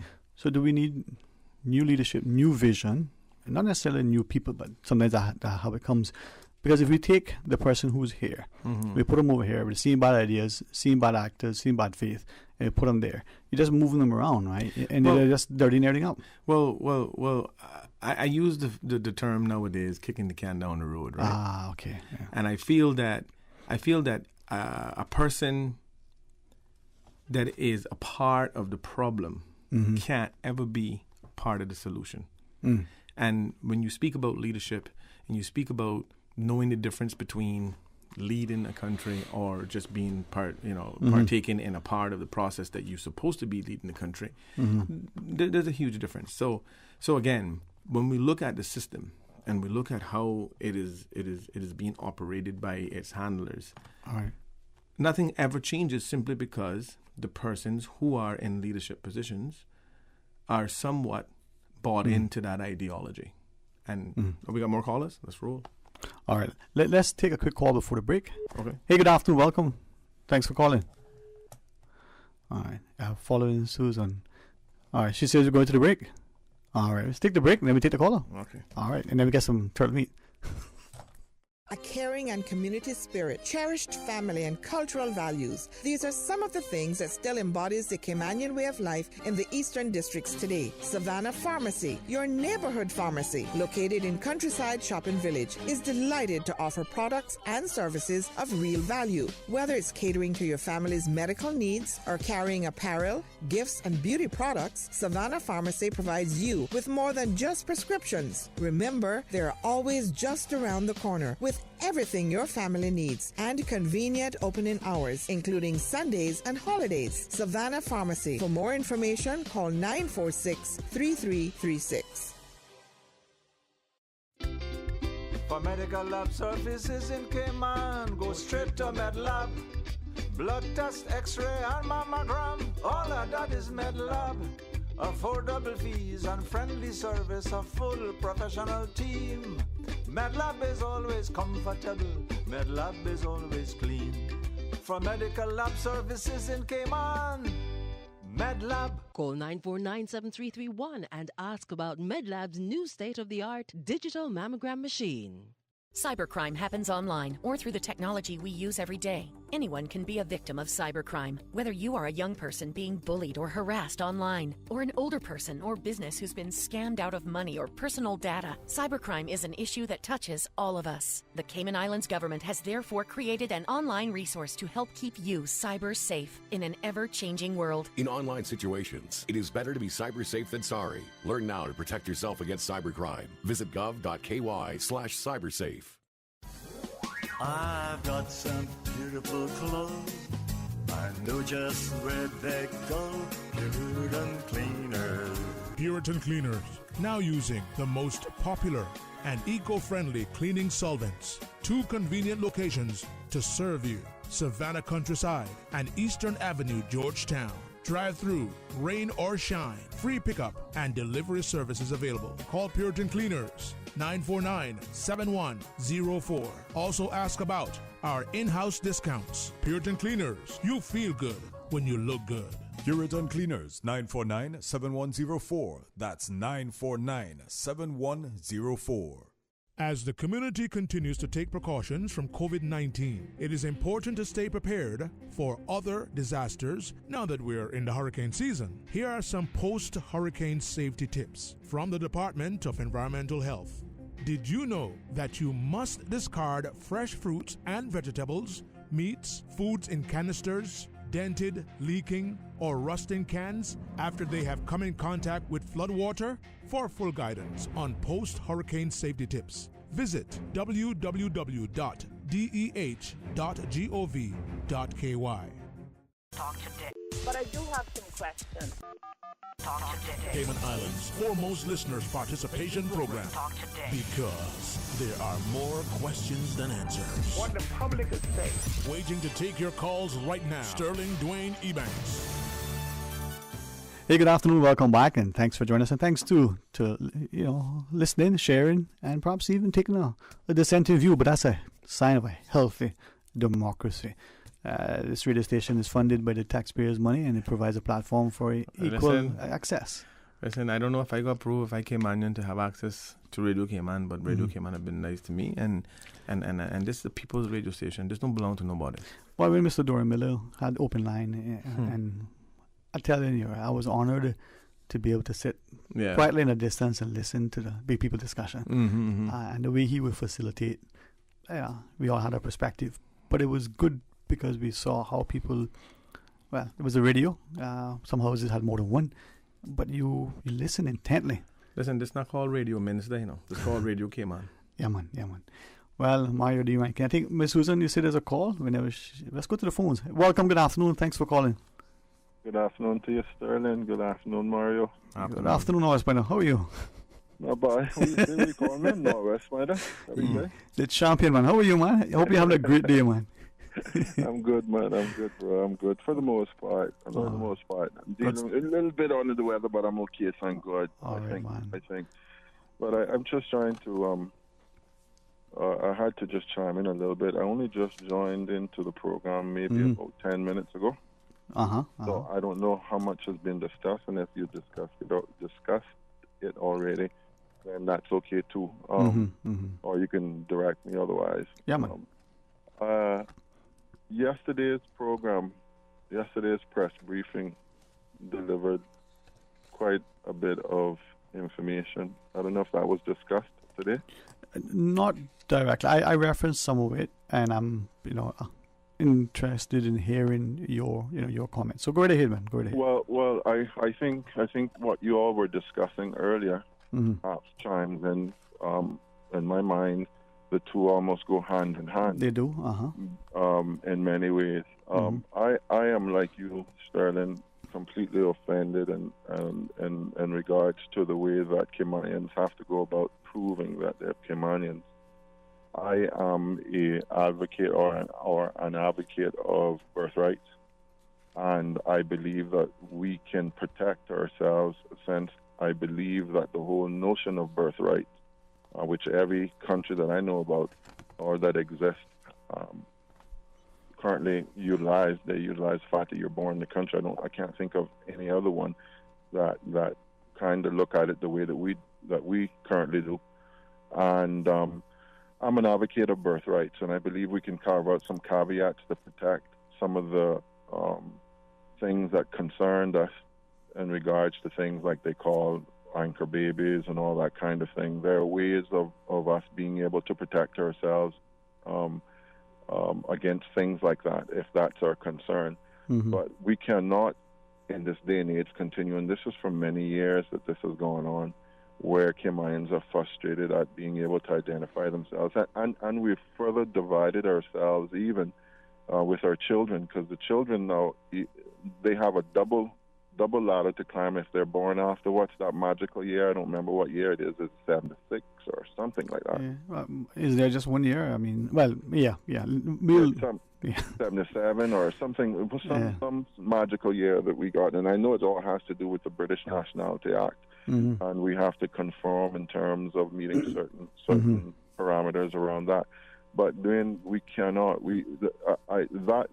That kind of issue is the same kind of issue that I think could have been put to bed for many years, and Caymanians are continually have to deal with that kind of ongoing frustration in their lives. There's absolutely no reason why, and I cannot for the life of me understand why any government, all the previous governments, and I'm kind of praying that this one does, will address that sort of key issue for Caymanians. Nothing is more emotive than being told by, and forgive me, I'm not meaning to be bad with it, but because I had it happen to me at a company that focuses on hiring expats. So the expat across the table was asking me to prove that I'm Caymanian. And that it just added to my frustration at the time, you know. I also think they can, and in the interim, while we try to determine where we want to go with it or how we can make it much more easier, one simple, quick way, as you mentioned, and you chose to not cement it, you kind of left it open to our interpretation since it's out there, but you do have to be Caymanian to answer. You do have to be Caymanian to vote. And so there's absolutely no reason why in the interim they can't put out some sort of, something in the regulations or something that says, the presentation of a voter's ID is confirmation that you're Caymanian. Because that is the case. You cannot vote in this country unless you're Caymanian, we're told. But let me just, and it is emotive, but it's also there's just something fundamentally wrong with it, right? But I'm told by 1, 2, 3, I can quickly recall 3 happened to be elderly or older women who went to the bank. The bank requires updated, KYC information, and you needed two pieces of identification. One lady, she said, well, at that point she didn't have a passport, she only had a driver's license, so she gave it and they say you need 2. And just digging through, just happened to have had her voter's ID in her purse. And so I got a second piece and presented it to the banking clerk. And the banking person said, "Oh, sorry, that's not valid." And now that was I heard that 3 times that I distinctly remember from 3, older, more mature ladies, that their voter's ID was rejected as a form of identification for the bank. Well, that is completely ridiculous. And let's say now the whole KYC is a banking consideration versus an immigration one, and so them having to meet it is them determining what piece of ID is valid for them. But there's absolutely no reasons why the government can't put in place to determine what is considered a valid piece of ID, so that they can't walk around that. I can tell you that I went to open an account at a particular bank. I haven't changed banks, and they wanted to give me a hard time in regards to using my driver's license. And I said, well, you tell me what other piece of information that anybody else in this country has that call themselves a Caymanian and other than a passport. And I gave a passport and a driver's license, and they accepted it. I mean, they were giving me a little pushback at time, but I pushed back at them. I said, unless you make this make sense for me, there's nothing else I can give you. Right. But the important thing, and I don't want to spend too much time with you, bro, today. The other thing is in regards to The other thing is in regards to yesterday press briefing. There was a lot of we left the white elephant in the room, and there were a few questions that came up to the government that I know the Premier took his time to dance around a little bit. And carefully come back with, and I understand why he did that, I suppose, but as a Caymanian listening, it was a little bit hard or difficult, let's just use that word, for me to hear it, and so nobody questioned what was the breakdown of Caymanian versus non-Caymanian in the population. It was just left hanging there. It came out in the midst of the DP's presentation on the number. but it was slanted in such a way that many people would have missed it. Mm-hmm. And you know, it wasn't one of those definitive that came out that was clear and all of us could hear.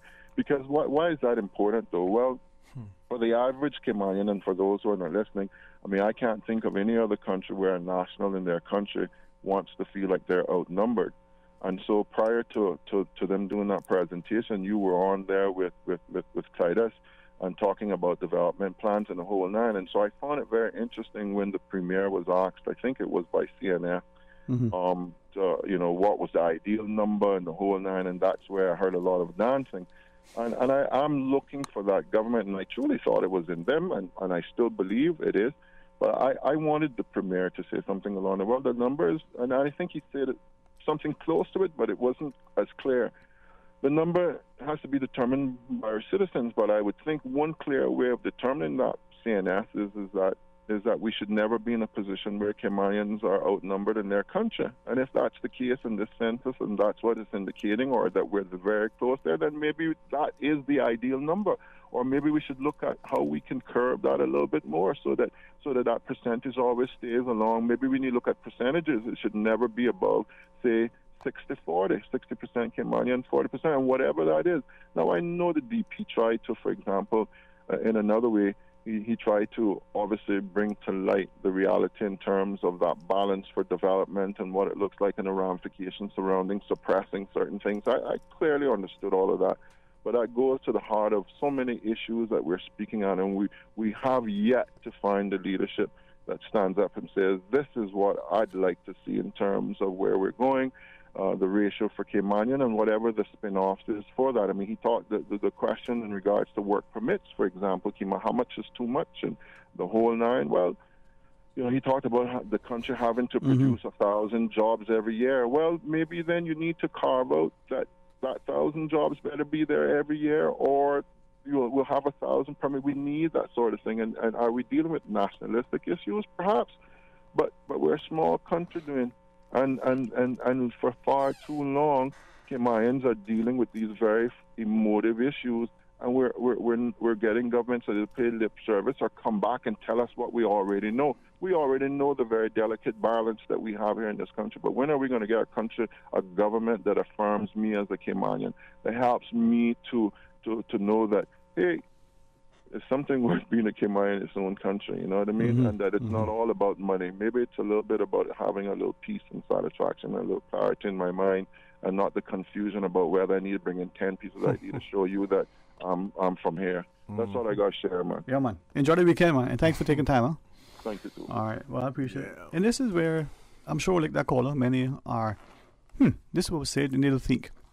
Prayerfully over the weekend we'll have discussions, whether it's on a Saturday barbecue, Sunday afternoon, dinner after church. But let's talk constructively and purposefully and willing to unite. Well, I mean, he said a lot, and I don't disagree with much of what he said, obviously, and especially not the last part. When I listened to the press thing yesterday, I turned it off because I already saw the concocted version of what they wanted to give us for us to interpret what the true position is. So, I mean, as he mentioned just now, it's clear. It's very clear that the balance is not there. There's no balance. And there's no real politician with a plan on how to create some sort of balance. Right. One of the things also that I wanted to mention on why he was on, but I mean, we're running out of time. We're out of time.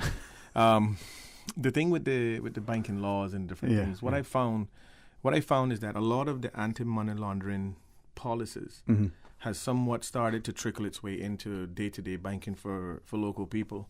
So we having to produce all of these extraordinary things in order to attain a bank account, or like you said with the ladies that had to produce 2 different documents. I mean, I read some of the anti-money laundering policies and measures, and I see that they're starting to apply that to the local people. They weren't meant to be applied on the local consumer market for the local people who have bank accounts and the due diligence that is being ran there.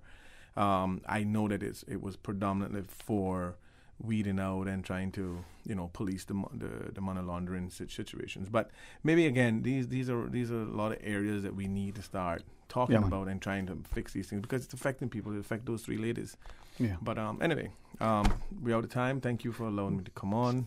Maybe Thanks, in the future. man. Thanks, man. We can do it again. Yeah. My time is limited these days, so whenever I have an opportunity, I'm more than willing to come. Okay, so you got paid for your appearance today, right? You sent them during No. No, he doesn't get paid. I wanted to really share this little project that we got working that is going to benefit everybody and came out maybe another time. Next time, huh? Next time, man. Okay. Well, listen, I hope, and I say this seriously, that your presence here in my company will create too much problems for you.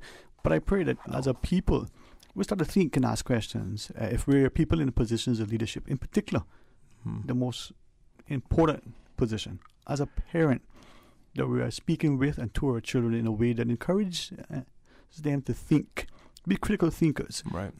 To understand that they need to be accountable and responsible, but to think.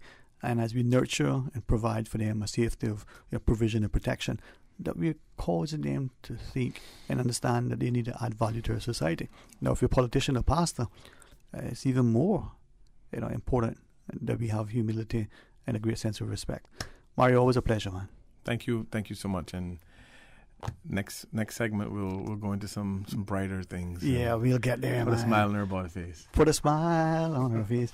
What was it the Bob Marley said? Nation war against nation. Check out the real situation. Well, I was thinking of asking Susan to play a song for me, but I think I will wait until another time. It just happened to have been a Michael Bolton song, The one I said I lied. We got to listen to it closely, because when you think about it, right, he was saying that love, can't be this, it must be deeper than this, right? It's like everything. And the reason why I mention that is twofold. And the first I'll leave to me, the second I'll share with you publicly. We say things and we hear things, but are we listening? And words are instructive. Words are destructive.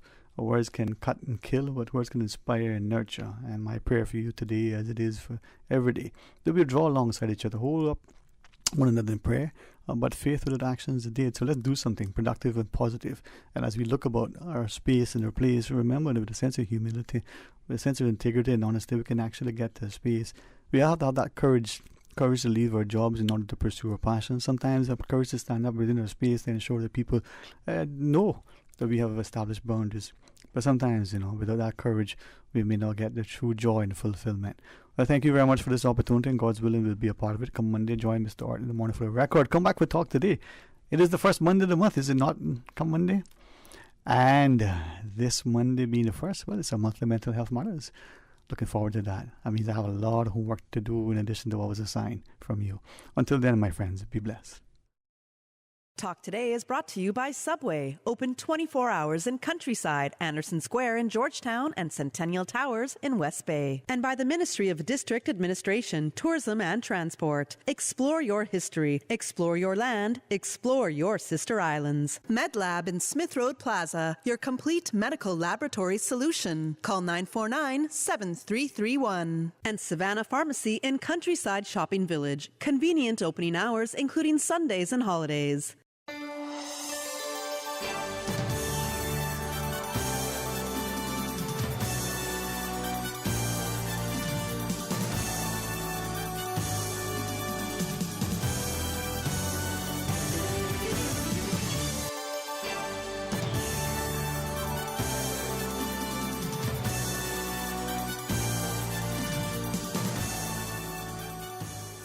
From district to district, moving through the waters to Cayman Brac and Little Cayman. Your station, your voice. All things Cayman.